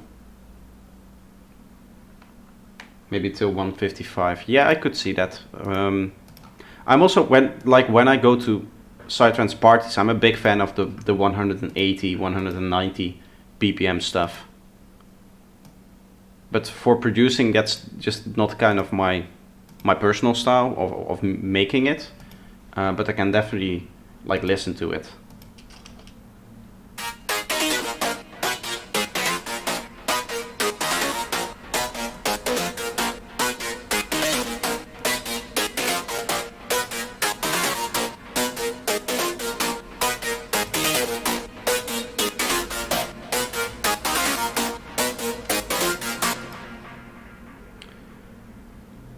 I think let's see. It feels like here it already has more power. Yeah, it's the drive for the distortion. What we could do to give this more power is just to turn the drive up here.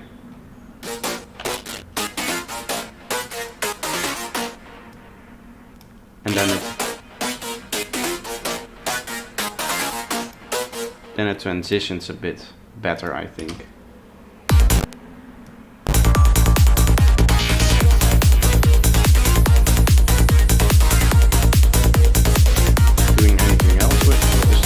Saturations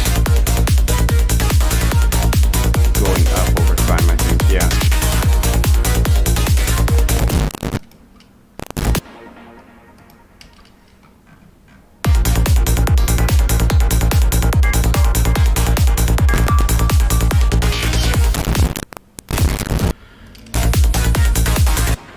My PC really doesn't like this project. I might need to freeze some of these things. The things that I'm already happy with.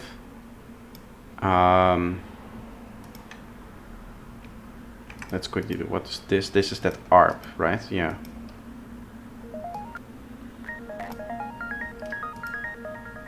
Probably going to use this ARP again.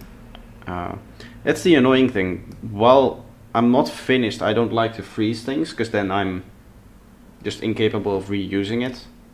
And it's not like disabling it then helps, right? Because then you still keep the CPU problems in there.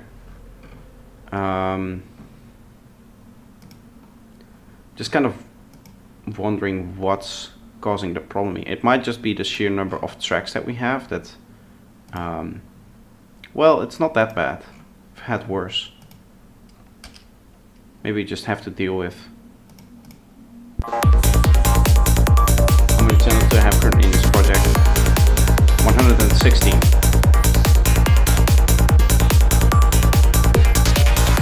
It's probably partially due to the fact that I'm streaming, that's taking up some CPU.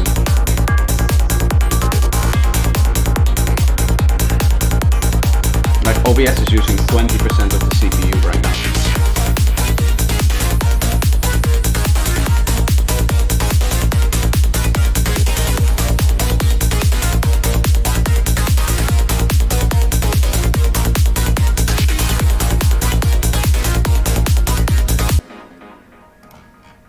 I can give this another hit impact here.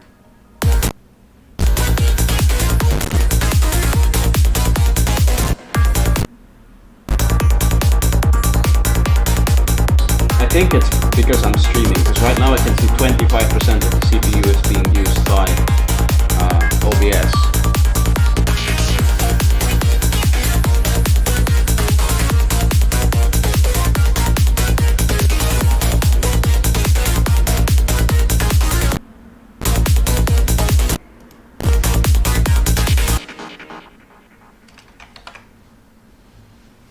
Quickly going to save it, and then as I said, I'm not a big fan of freezing stuff while I'm still in production. Once I'm going into like the mixing phase or the final arrangement phase, then it's not a real big issue. But as long as I'm producing, I'd rather not. Did you see the new Mac Studio Ultra? I've seen about it. Right now I don't have the financial capability to just upgrade my PC. Otherwise I would do a PC upgrade. I wouldn't consider switching to Mac because I'm a big fan of the Windows environment. Right? Because I stream, I edit, I use different programs for like animation and all those things, and I want everything to work flawlessly. I know that on Mac Ableton runs a lot smoother, but I need at least 5 other programs to also run well on my system. And there's just some limitations on things like Premiere Pro not working properly on Mac. After Effects has trouble on Mac. What else? Like the recording software that I use, I don't think Audacity is available for Mac. And maybe even OBS isn't, so then I wouldn't be able to record anything.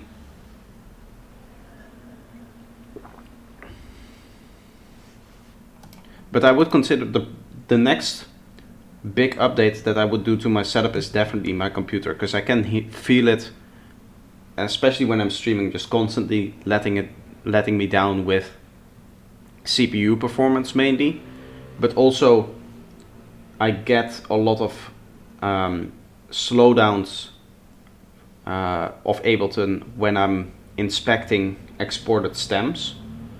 So I can give this as an example.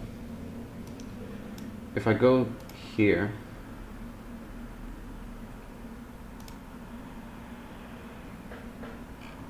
right, I have all these stems which I export from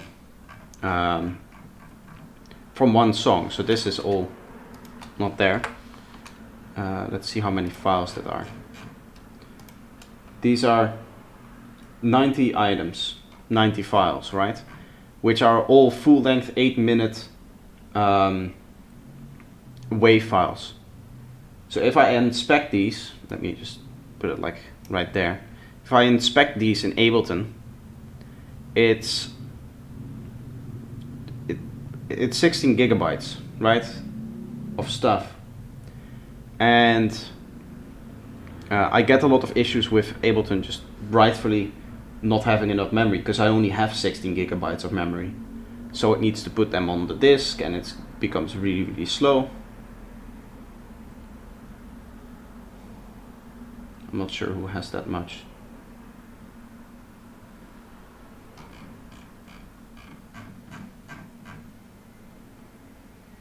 yeah, so the one of my main problems now that I'm exporting all of my stems and preparing them for mixing is that I've run into, yes, this is just for one project. And then for now I've exported 3 of them. So this one has a little less, 60 items. But I think the mental order, this one, yeah, 83 items again. So this is weird. More, maybe even more here. These are the new exports.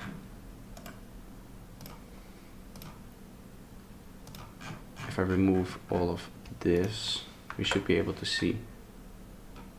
Yeah, again, 80 items.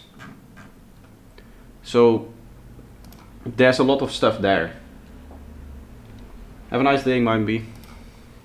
Hope to see you again next stream. So that's one of the main issues I run into. The biggest project that I'm doing, the one that's with that intro, is over 300 audio tracks. And that's just a mess. I had to record down, I think, over 150 tracks. And we're now on total project tracks of like 204, I believe. So obviously it counts groups and it counts all of this stuff, which is like 20 tracks.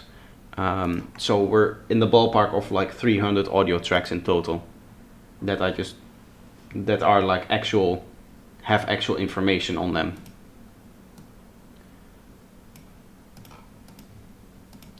Let's quickly get back into this. I think I want to do more with this thing here. We might add a step right there, because that kind of bridges the gap nicely here. Yeah,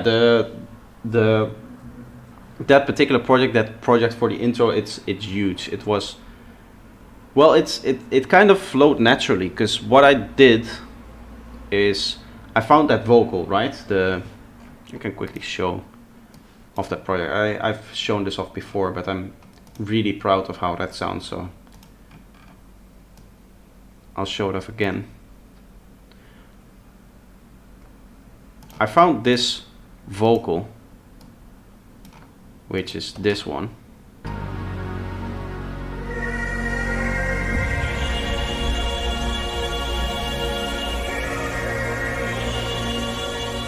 The most you had was about 108, 140.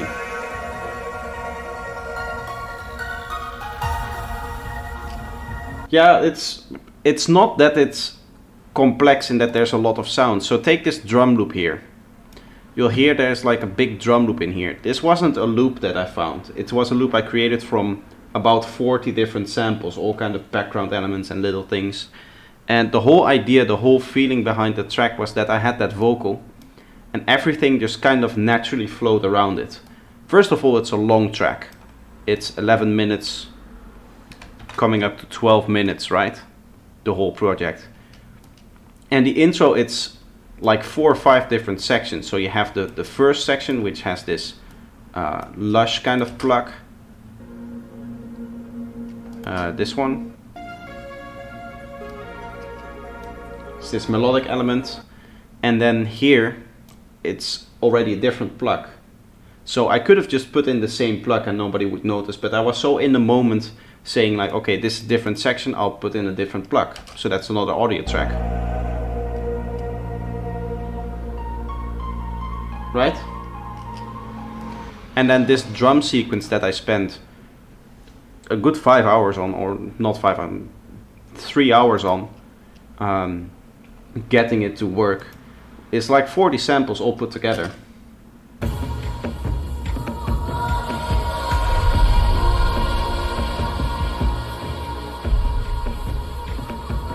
It sounds like some loop you find in a Cashmere pack, but I made this completely myself.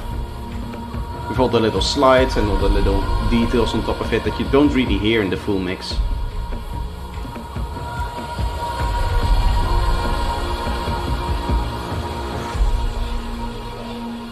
So in the project, that loop is all kind of was all in a group, and then I just recorded the group and put in the audio track version of it. So it's not now that it's finished, now that I'm happy with how that sounds, I'm like, okay, I'll commit to this and I'll just record it as an audio track, and then you kind of consolidate the group down into one track.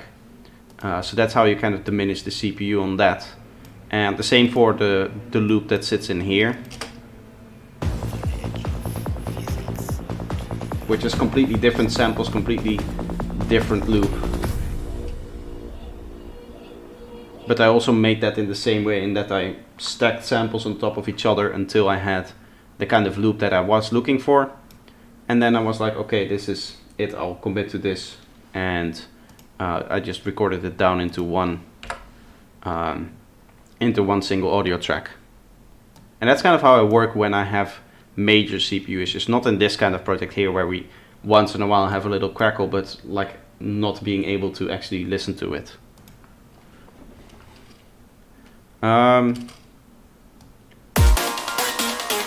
This is our show.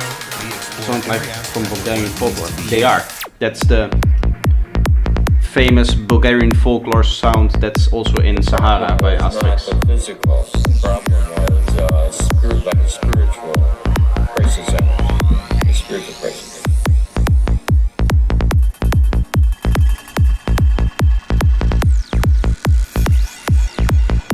Kind of looking if we want to place this element there in this part as well. Maybe here. Might be a bit too aggressive for this.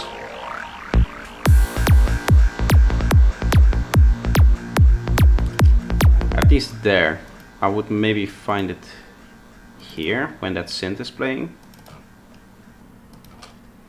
The anguish of the soul, you know, when you read about the They're awesome vocals. Yes, I'm very happy with It them. was like that. It's very nice to play with them. The only annoying thing is that they're not... I don't think I'll play this here. The only thing about those vocals is that they're not conforming to any Western scale. So you end up with weird intervals of... like one of the intervals, it literally goes like A sharp, B, G sharp, something like this, which when it's the root note is A sharp, you would never really see this kind of interval in any Western music. So it's hard to adapt to it, but luckily it's only in the intro, so it doesn't really matter. But it's definitely difficult to work with if you really want them to integrate well within your track.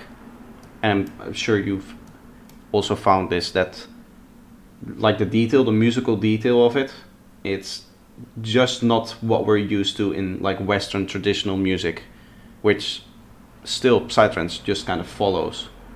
It's not like we can ignore that, right?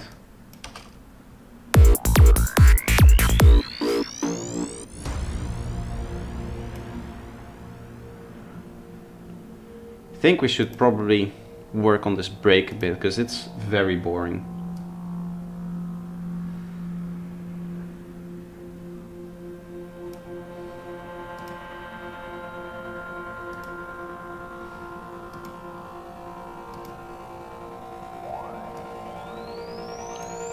I might bring back this thing here.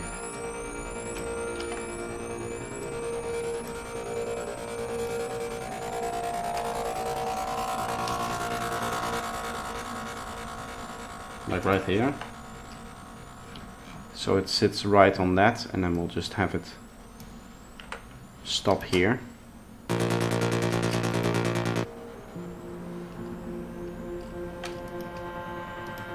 Or maybe even like this.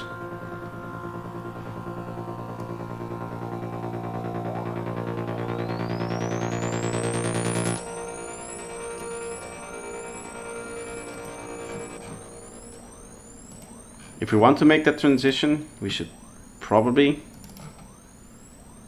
high pass it into there. Just like going up like this a bit.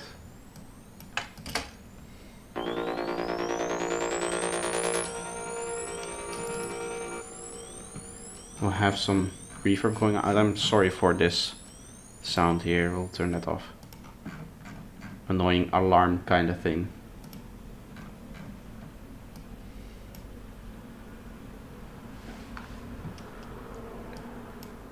Let's just keep it a bit longer in here, like this, just kind of fades out.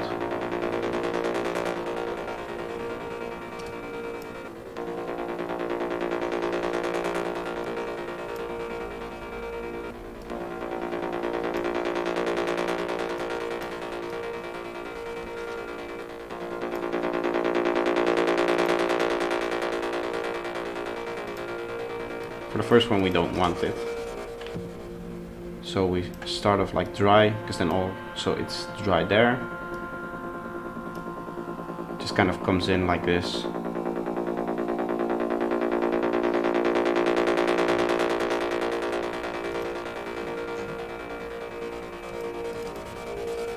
Still fading out too slow. We can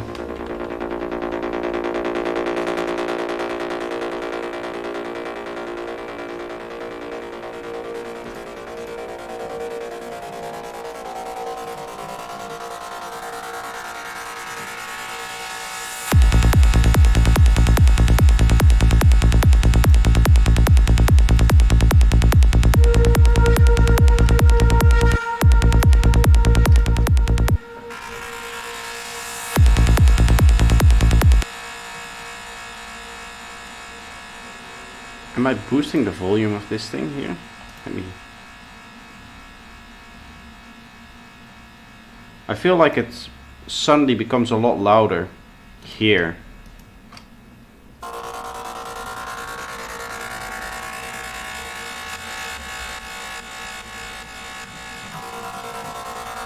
I know what it is.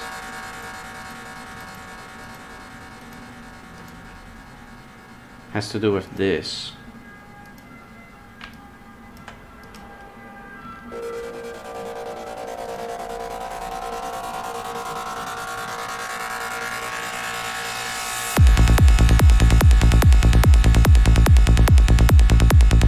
That makes a lot more sense to have it kind of slide in there. Although this is fairly loud, we can definitely turn it down.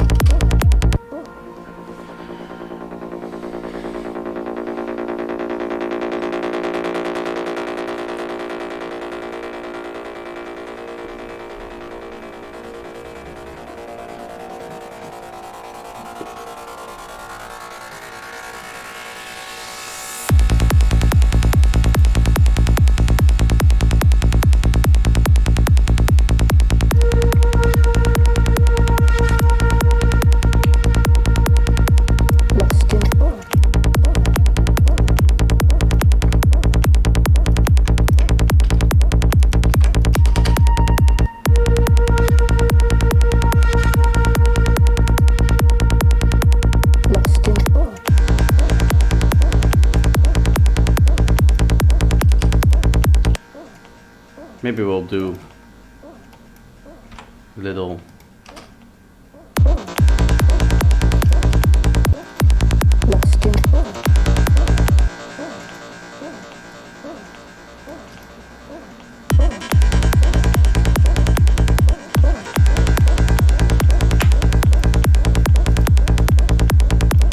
like this.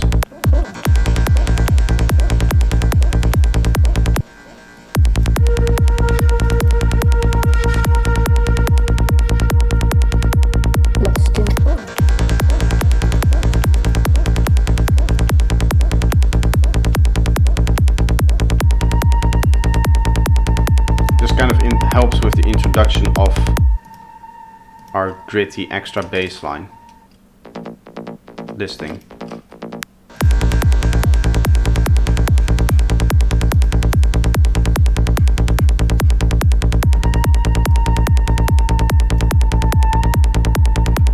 Maybe we can use some of these leads as well in there. Maybe like this one. Let's see.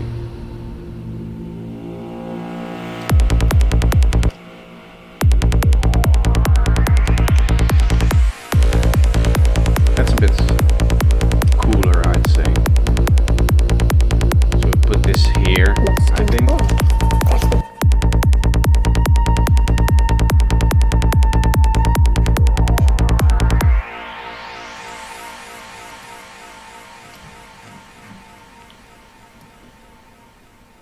see what's... I don't think I want to progress this track any further for today. I think what I set out to do is still kind of valid, in that we want to add more detail to this part here. So let's keep our focus a little bit, because I'm now working on a whole bunch of different sections, and that's not a good idea.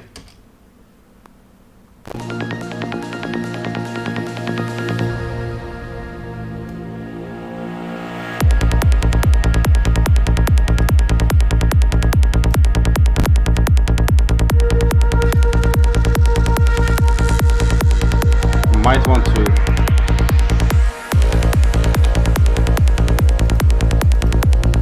consider doing it like this, and then we have, once the drums come in, this stereo layer on top of it.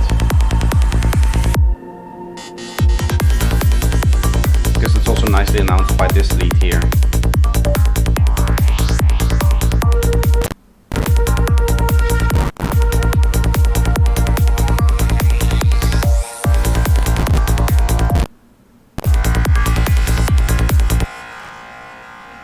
I can freeze these two, by the way, because they are not going to change. So let's quickly do that. I'll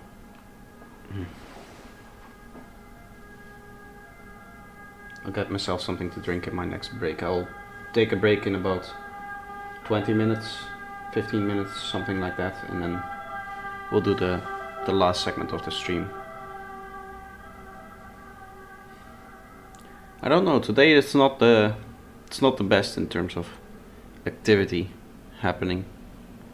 I know if people have other things, obviously it's Sunday evening, so people are probably doing other things as well. That's usually what I see when I'm like streaming, is that the Sunday streams tend to be a little bit less visited. Because generally speaking, people have weekend plans, and when I'm live, like a Thursday evening or a Monday evening, I think I was live Monday this week, and people don't really have a plan. They come home from work, they see, oh, projector is on, let's hop on his stream. Whereas in the weekends you tend to already yeah, it's raining here, so you're stuck home. Yeah, that's a good reason to watch. But yeah, as I said, I can definitely feel when people have like plans and stuff like that, because I can just see it in the graph of people joining in, the amount of people that click on the stream and stuff like that. I get all of that information from YouTube, which is nice, but it's sometimes a bit discouraging, because it makes you sometimes like feel like you're not, how would I say, it's not really like doing the right thing, because I know I'm just doing what I normally do, but it's like, it gives you the idea that whatever you're working on isn't valuable to others. Well, I know that this is, because I know the last time I streamed this, then people were very excited about this track, and even now people really like this track. So it's not really that, it's just this idea that sits in the back of your head kind of thing. We should have a bit more CPU now.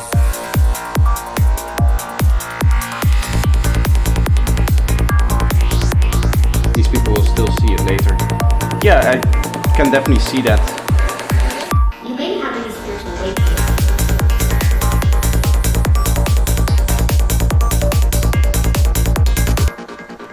I'm happy with this part here, because now we have that cool synth line in there. I'm watching your streams even if you don't catch them live. I can see that. I had a stream reach, I don't want to say anything stupid, I had a stream reach 542 views, whereas during the stream itself it was the total views I got from the live stream itself was like 250. I don't know if I can see that here. the first day 109 people watched it, so that's like the streaming number, and it's still getting views even now.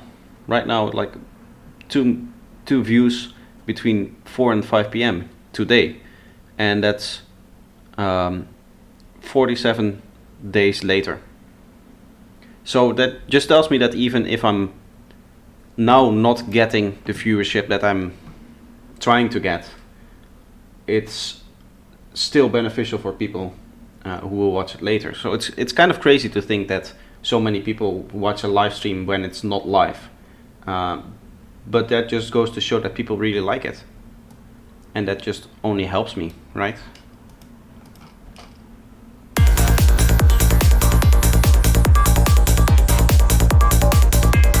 It might be a good idea to open up a spectrum, because I feel I have a hypothesis here.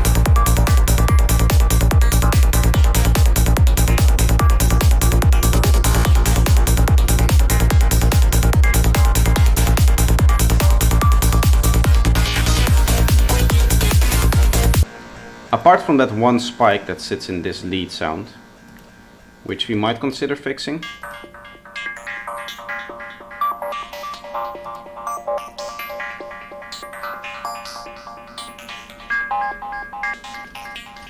there's like some resonance stuff in there.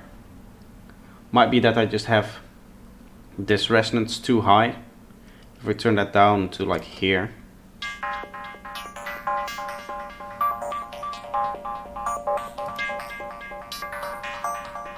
it's a bit friendlier.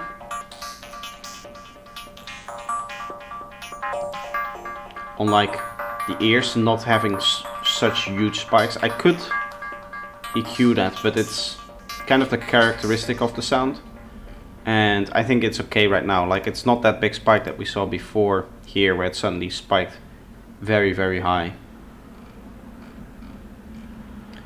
My hypothesis is, now that we've added this synth, the frequency balance works out better for this part of the track, and that's why this part of the track is starting to grow on me, whereas this stuff isn't really sitting where I want it to sit. Soothe 2. I don't have Soothe 2, but that would definitely be an application of Soothe 2 if you were to use that. I've just now turned the resonance down, which seems to have fixed or detained the problem. There were still some spikes, but that's kind of the point of sidetrans. But a different approach would definitely have to be a little bit of Soothe 2, like right after phaseband, and just, I don't know if there's like a dry wet or an amount knob, but just tone it down slightly on some of those spikes, yeah. But at the end of the day, we've achieved the same thing by just turning the resonance down in the patch itself. Soothe is really more focused, I think, for recorded material and material that's not yours. If you're able to fix it in the sound design, then you should do that. So to test my hypothesis, let's look at the spectrum when this thing comes in, because I really feel that it's making a difference. I might be missing some of this area here, like 300 to 1K, 2K kind of region. You may be having a spiritual awakening.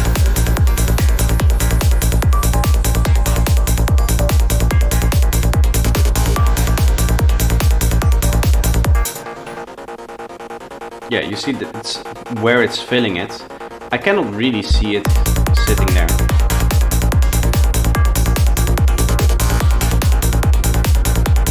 But this definitely feels more balanced.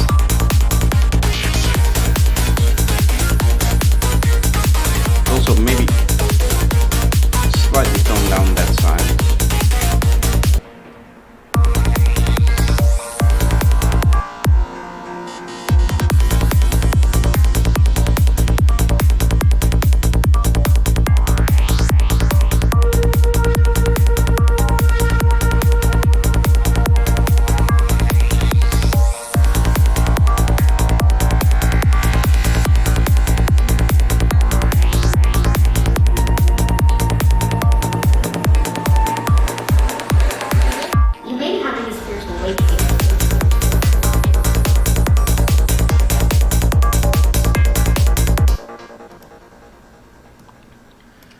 We could just, to still keep that effect without the kind of melodic pattern that we have, play this here on the same note constantly. And obviously we would have to change some of this. I don't want it to distort that much. I don't want to open it up as much. I think I might do like this, keep the distortion down. We don't filter it. We just keep it like low in the background kind of thing.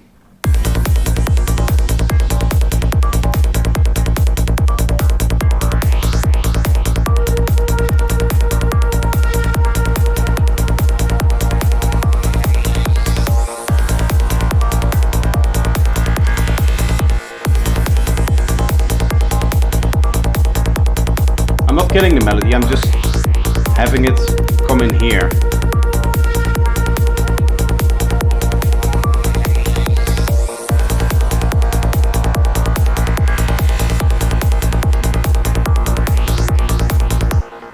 It's not really doing what I want this. I want to get that feeling of the mid-range, but without having it melodically in there. This would be where I want to unleash like the melody. Might be an idea to boost the mid-range on this. Do I have an equalizer here at hand? I don't.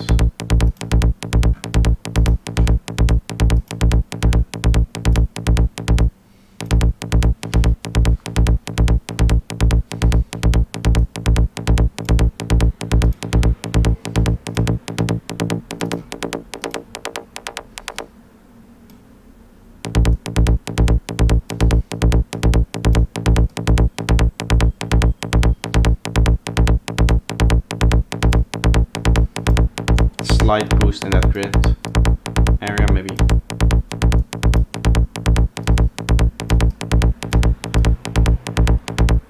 Just boost that here from the start, and then once the melody comes in, we can turn that off.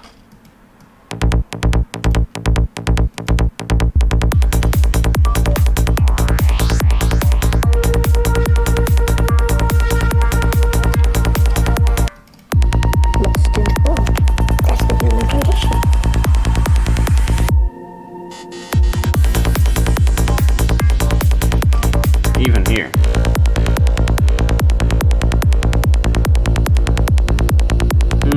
I'm almost tempted to just keep that open all the way through.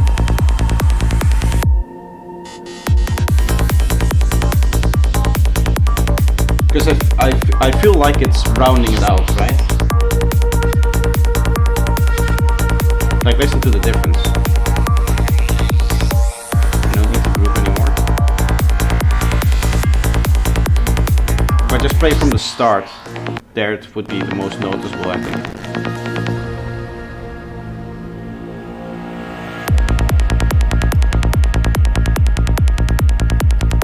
It just feels hollow without it.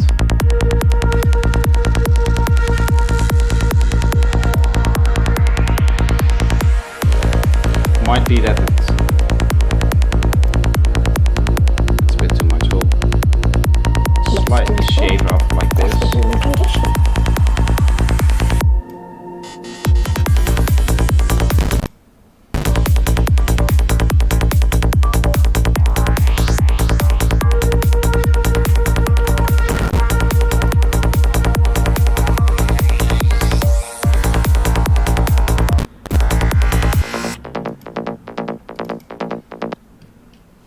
Definitely better with it, yes. I'm tempted to open this up as well and have it ring out a bit more. So right now we're closing it pretty far. Do something like this. Maybe that's too much.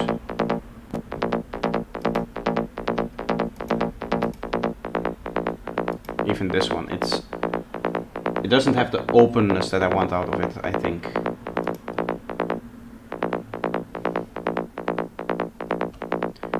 bit too clicky, right? So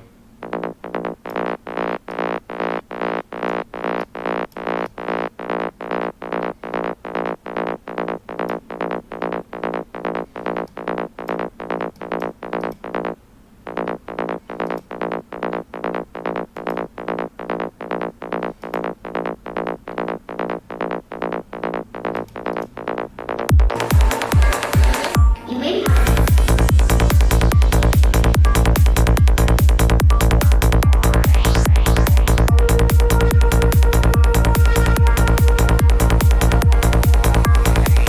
you definitely notice that this is sitting in there. What I am going to do to kind of get this in the mix now is to remove some of the mid stuff. So we're editing the mid band. Just first of all remove all of the low stuff. That should make it sit in there a bit nicer.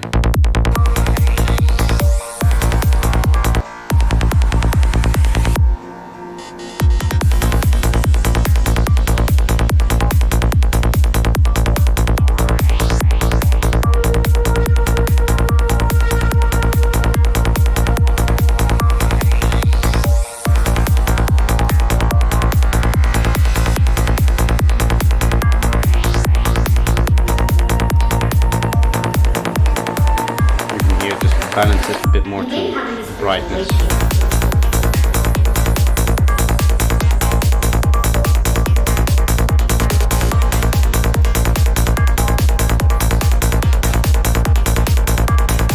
Those last few edits really make it stand out right here. It's a good idea to probably also check this part here.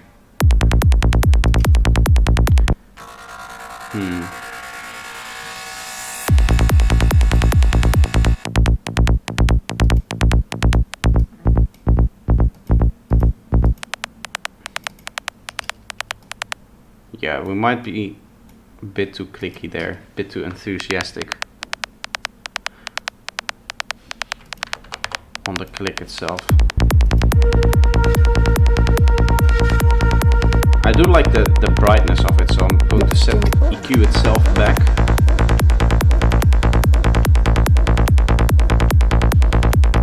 But just turning down the volume.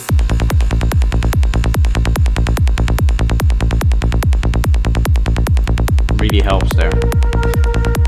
It's not so dirty sounding.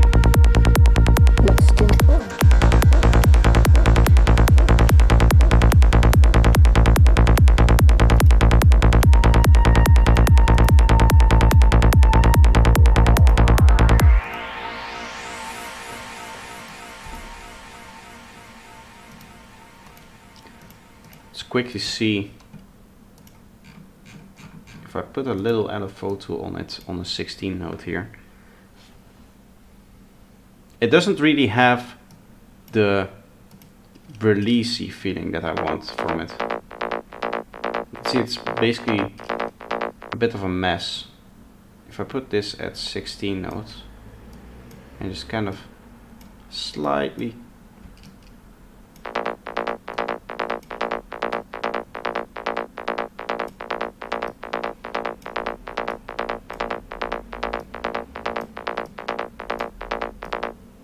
I'm going to exaggerate the effect to get the curve right.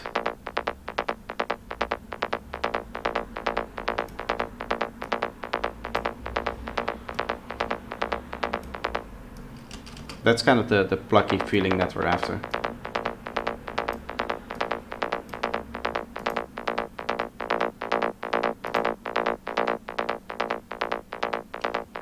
Let's listen to that in the mix.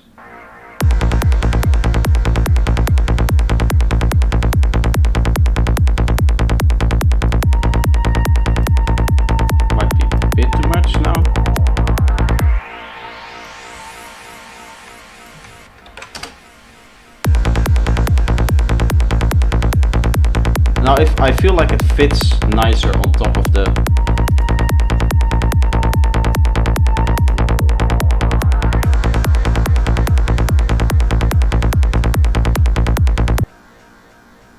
just turn all of this mess off, we should be able to get a before and after recording. That always helps.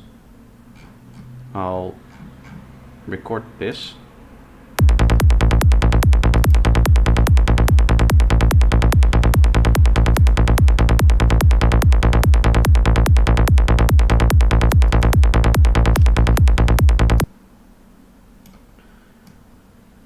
I think we should even be able to like see it. That this part should be a lot messier in terms of the baseline mess. Although it's not really that bad. In isolation, it's always going to sound. Didn't you lose some dB with this envelope? Yes. But before I raised up the overall level 3 decibels of the stereo bass, so we're kind of aiming for that as well. Like in isolation, it still doesn't sound great to me. Like it's too strong on it. I would dial it back maybe to there. But that, in the full mix, it might be a bit too much.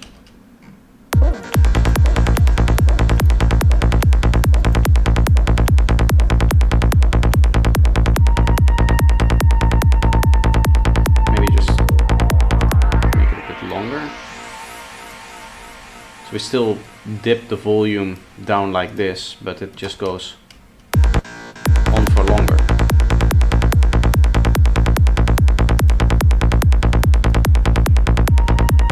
I can see that work.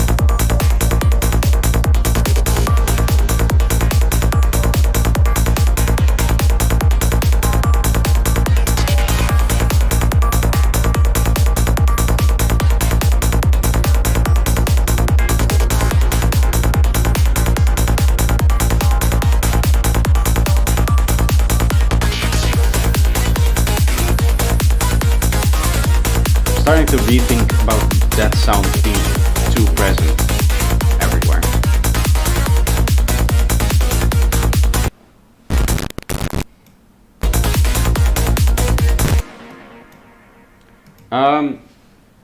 I'm going to listen to it one more time, mainly the intro and like up until here, and then I'm going to have you guys listen to that other song, the one that I just showed off to Psyder, and just have it play on full on. Well, I'll take a quick break again, and then we'll do whatever I find here. Let's make another notes track so I can write some stuff down. Notes to while we're listening. I don't remember, but I think the intro was pretty boring. There might be some things that we need to do here.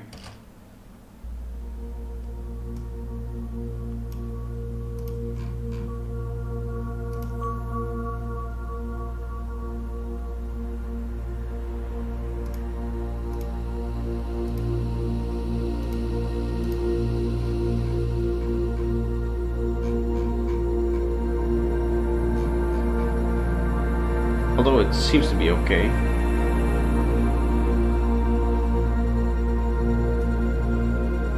Maybe foliage and that kind of thing.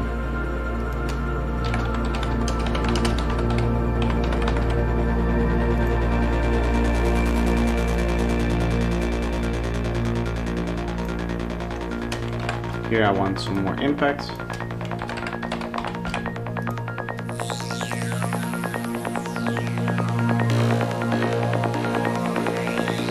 I'm thinking that we want bassline to be very stereo here.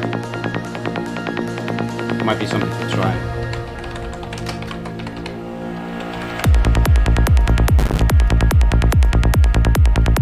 The bass is definitely a lot better with that EQ.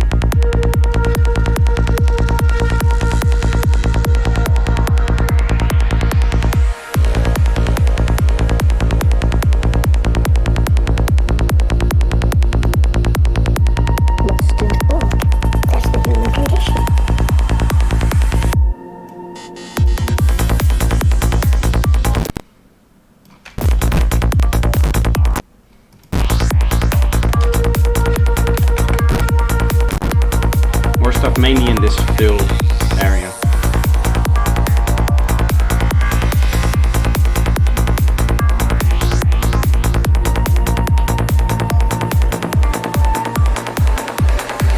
You may be having a spiritual awakening.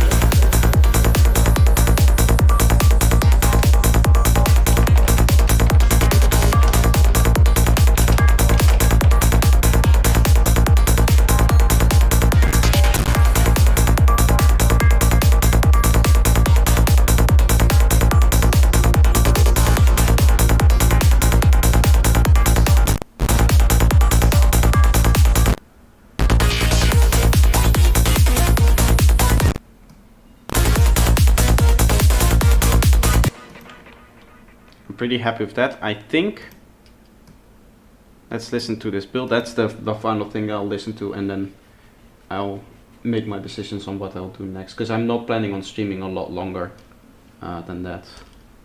Maybe another hour maximum.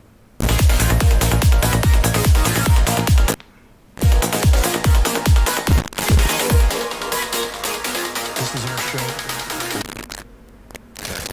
To be human.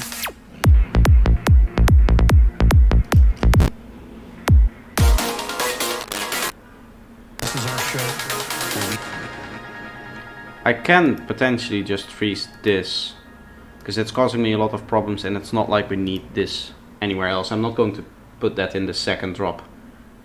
I've decided. So let's freeze that, see if we can free up some more space on our CPU, because that particular synth is definitely eating into the CPU. You can see the meter kind of spikes up when that synth is playing.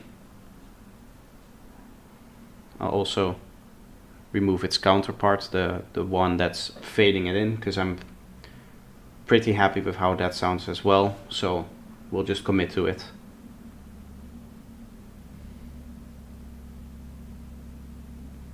The only thing we have to check is see how many plugins are on the group and our auxiliary track here.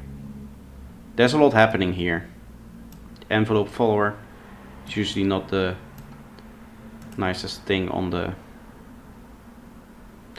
It might be a good idea to record this, seeing as how little there is on the actual track itself.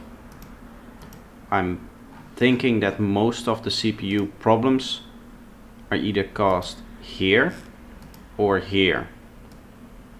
I can see here an H delay, also not the lightest of plugins, so I'm going to record that. I'm going to set this to post effects, and then to gain stasis we set this to -12 as well. So I'm basically just copying over the volume there.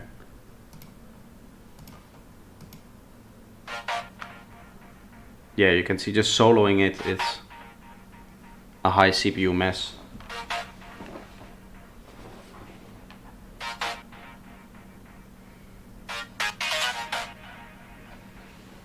And then I just want to listen to the build up, see what that's like.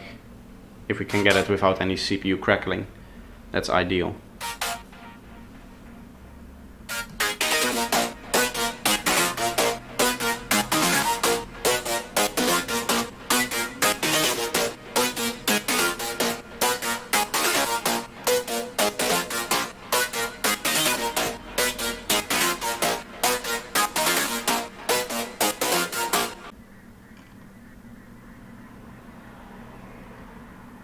I'll just have this fade out. It doesn't have to be that long, and it's just up till here, because then other stuff starts to happen and it starts to overtake it. So, or am I doing something crazy with it here? I'll just leave it up till this synth there. I definitely want to cut it off. It shouldn't cause any more problems. Okay. Yeah, this little bit of delay shouldn't really be heard anymore any later. I can go into current project and then rendered, and I'll just throw in the group, which is already there, and now I can delete it, and we basically have the same thing still in there because we did post effects and recorded it, so we haven't lost any volume, you haven't lost any of the sound.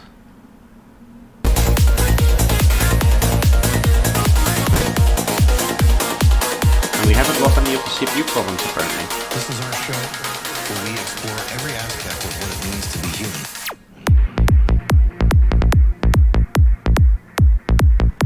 The problem was not the physical. The problem was spiritual. I could make this build a bit intenser.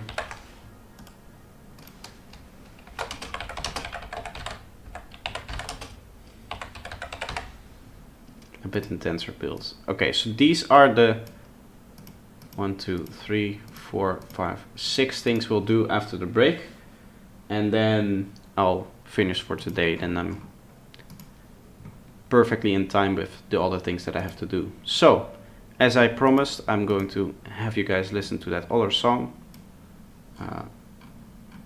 which I really like. I again hope that you guys like it as well. This is definitely my most complex song and the song that I'm most proud of out of everything I've done so far in terms of like music production as projector. So yeah, it's a very good song for me personally. I really like it.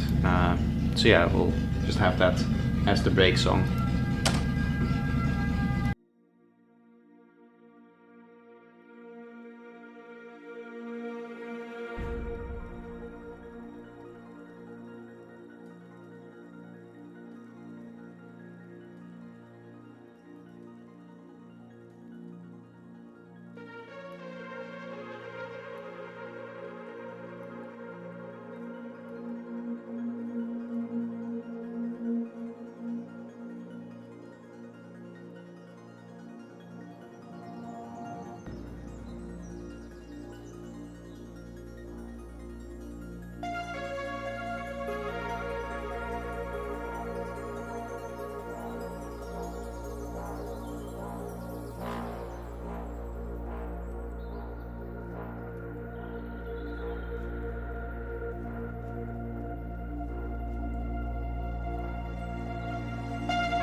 What's the name of this track? It's called In the Beginning. It's obviously not out yet. This is a work in progress.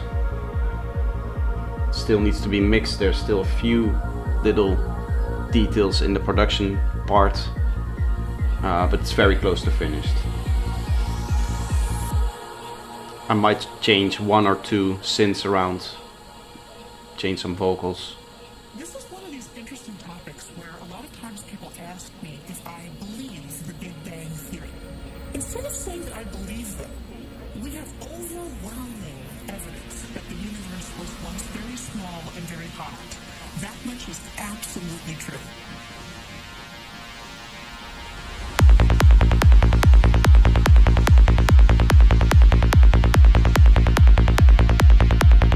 There's definitely some things that I need to attend to with this track. There's like levels between the different elements, that kind of thing. But I'm pretty happy with it.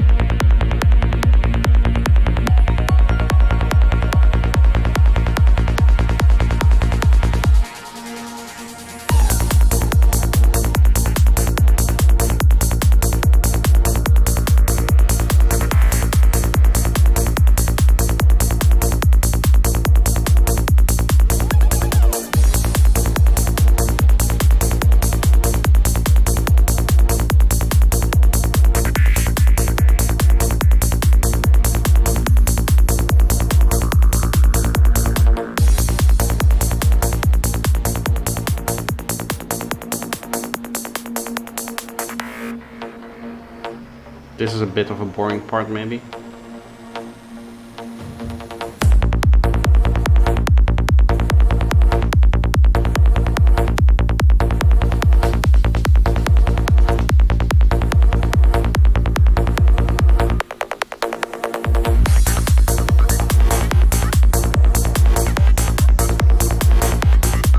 I might remove that plug synth from this part.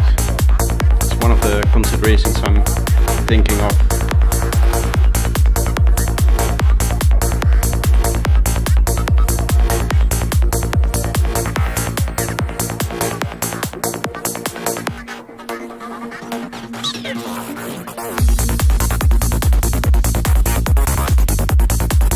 And then this bit just needs cleaning up and everything.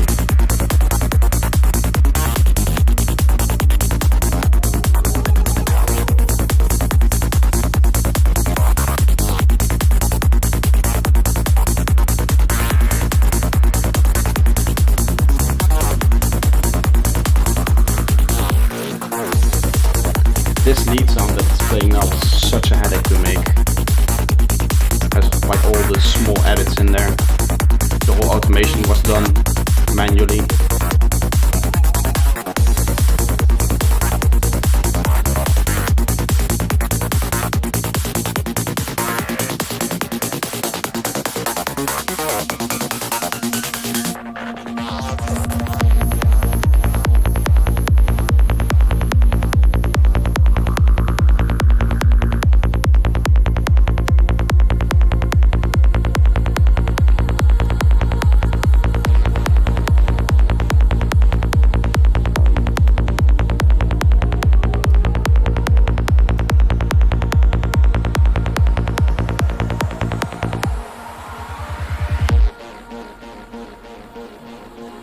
And there's a consideration here with the end if I want to keep in the final synth that sits in there, or the reverb of it.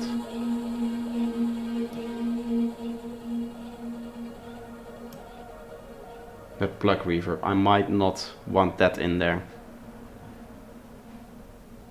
Kind of just comes in out of random. So there's a few considerations to make there, and then the track is finished and can be released. It's gonna be part of the EP that's also going to feature this track and Time Travel one, which I've also shown up before. I haven't worked on this on stream, but this is the track that when I played it, people probably recognize this part here.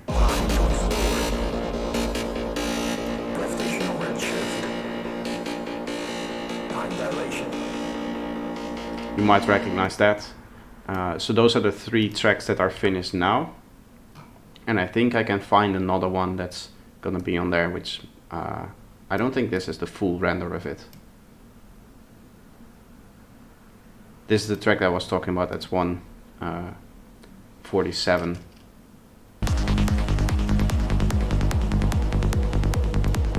This is a very early version of this track.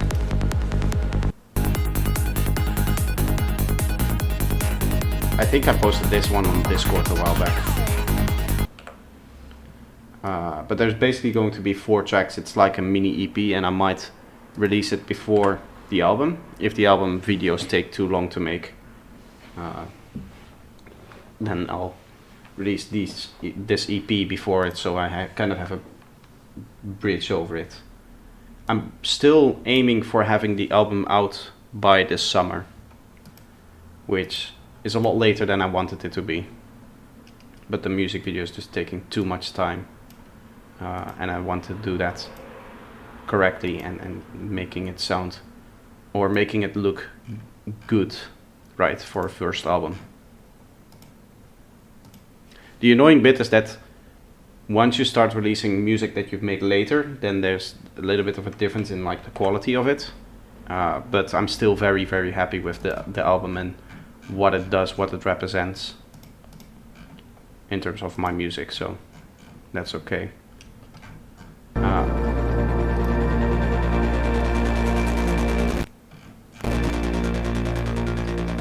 I want this transition to have a bit more oomph, not really an impact per se, but like how many tracks have I released in total? I think 25 right now. I would have to check that, but I think my Spotify, let's see.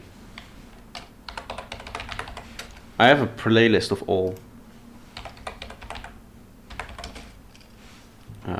everything projector, I think it's called.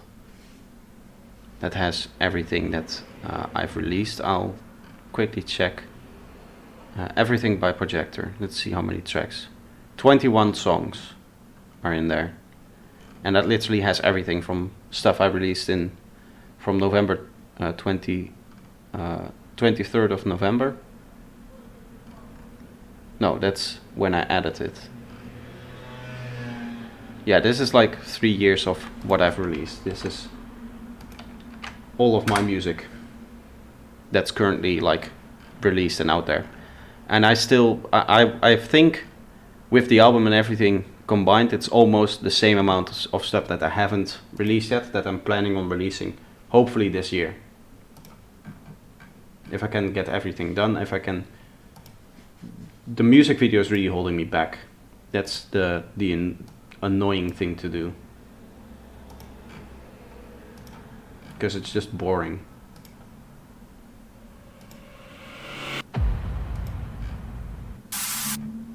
Let's see, noise impact.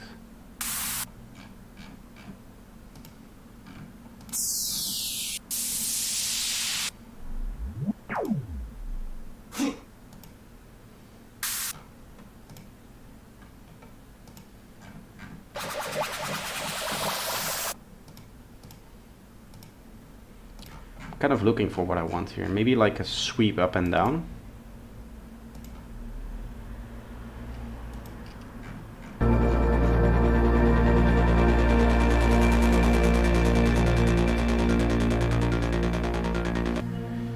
Let's try something here. If I take a kick, go to samples and then any kick will do.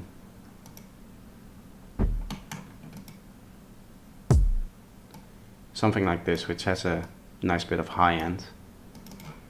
Let's manipulate that with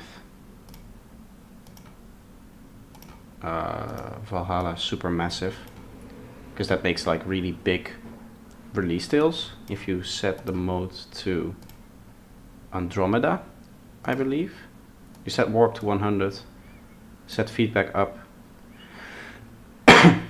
and then we want, okay, so that's not, yeah, we want it fully open.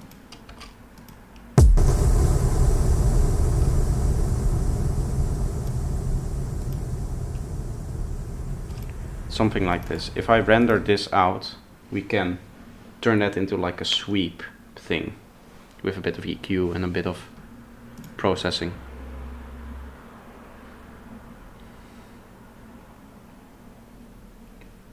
What time is it? It's almost time for me to go. So we'll do this. I don't think I can get to all of the points that I want to do, that I said I wanted to do, because then I'm gonna be running late for the things I have, my obligations, which is just really a friend meetup, but I said I would go. So if I now reverse this into that, we can crossfade it a bit. It will remove some of the high end, but it's a good idea to keep a bit in there so you have something to work with. You should now have like this nice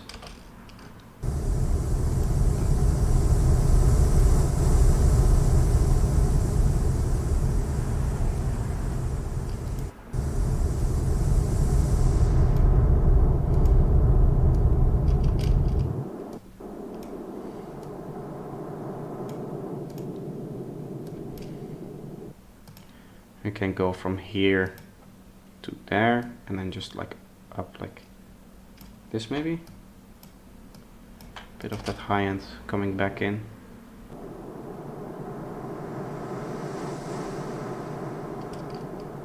You can hear that there's some weird stuff happening at the crossover. Maybe if we bring both of these back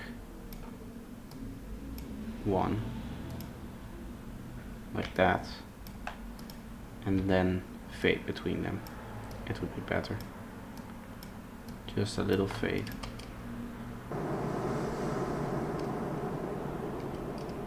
You can still kind of hear it. It's almost like it's because of the fade that it does that.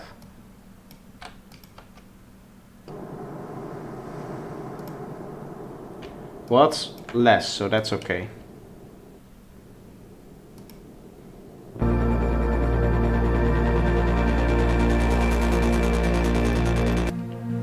Let's render, or not render, let's consolidate that and set it to 0. We'll just have to consolidate this and then we can like fade it in like this, there, because we don't want it to be too long.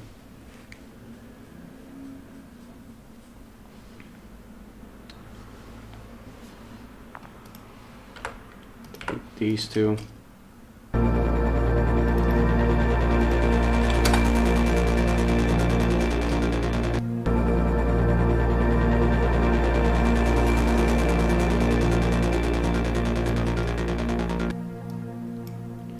Can maybe open it up a bit more here so it does have that bit of impact.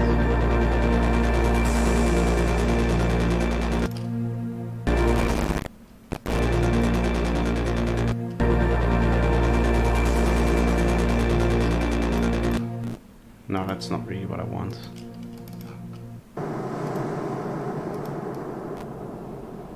Maybe if I just give it a bit more impact through volume.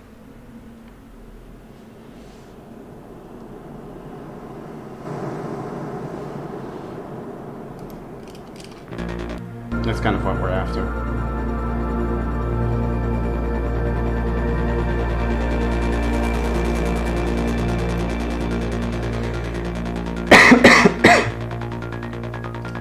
I'll try to pitch it up 2 octaves and then we should have a bit more. Maybe with a frequency shifter, just go up.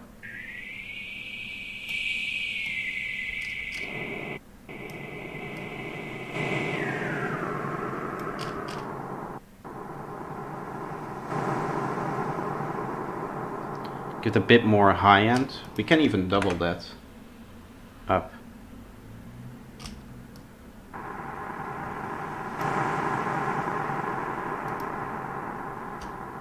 That's, is that just,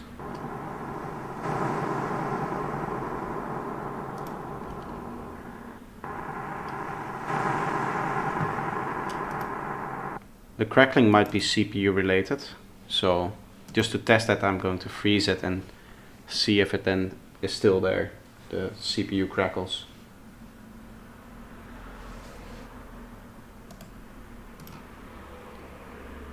I mean, it really shouldn't be, but I don't really know. Also the EQ, yeah, definitely removed a lot of the waveform, so that's why it's not giving the loudness I expected to have. Let's set this to like -15 for now.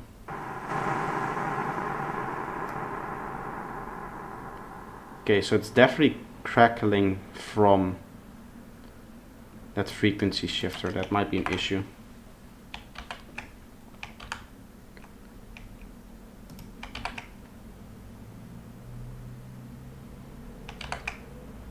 Let's then not have the second one and just keep the first one in there.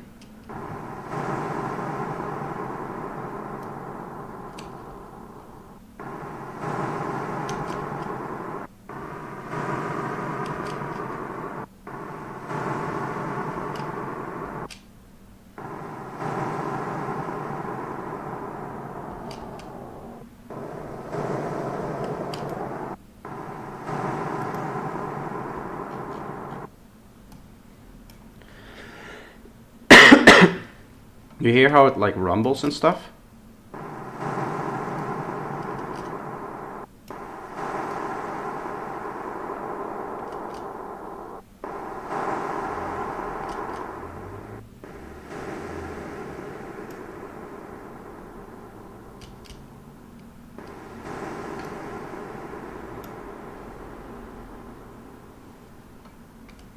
That kind of fixes it. Just a little bit of removing the humps there. Get some more of the noise out. There's also a technique, now that I'm speaking of noise, which we can try. Which is to add some erosion, which is basically a noise. If you set it to noise, you can add noise into it.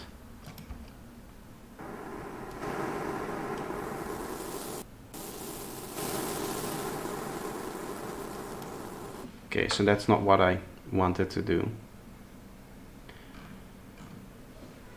How would you do that? I was trying to kind of just wash it out and get the same frequency response as that. I guess the best way to do that is to maybe with a vocoder, because there is a noise mode in there. We get the carrier to be noise, and then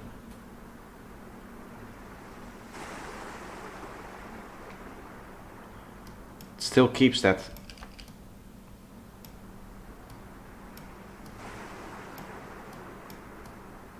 clicky stuff in there.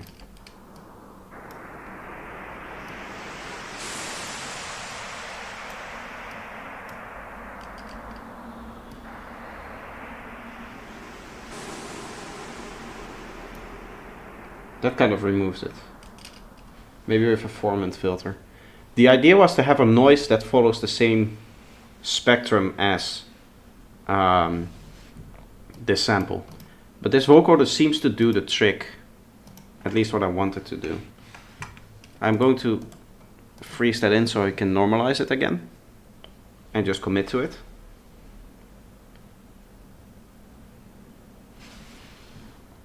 Freeze, flatten.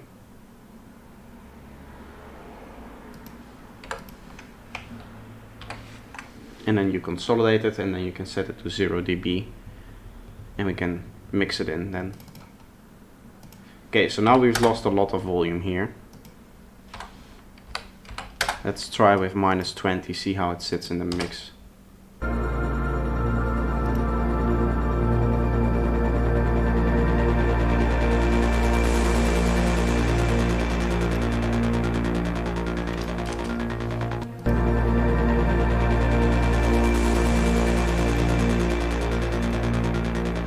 That's kind of what I want.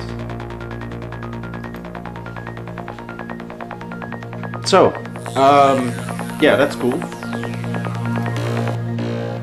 I'm very happy with the improvements that we did today on this track. Very happy with that EQ on the bass.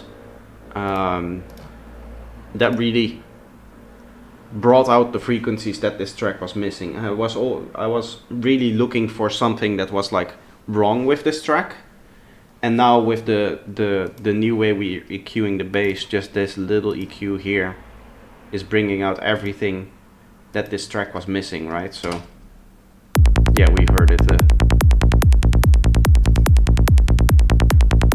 The kind of grit that the bass line needs. So I'm really happy with that.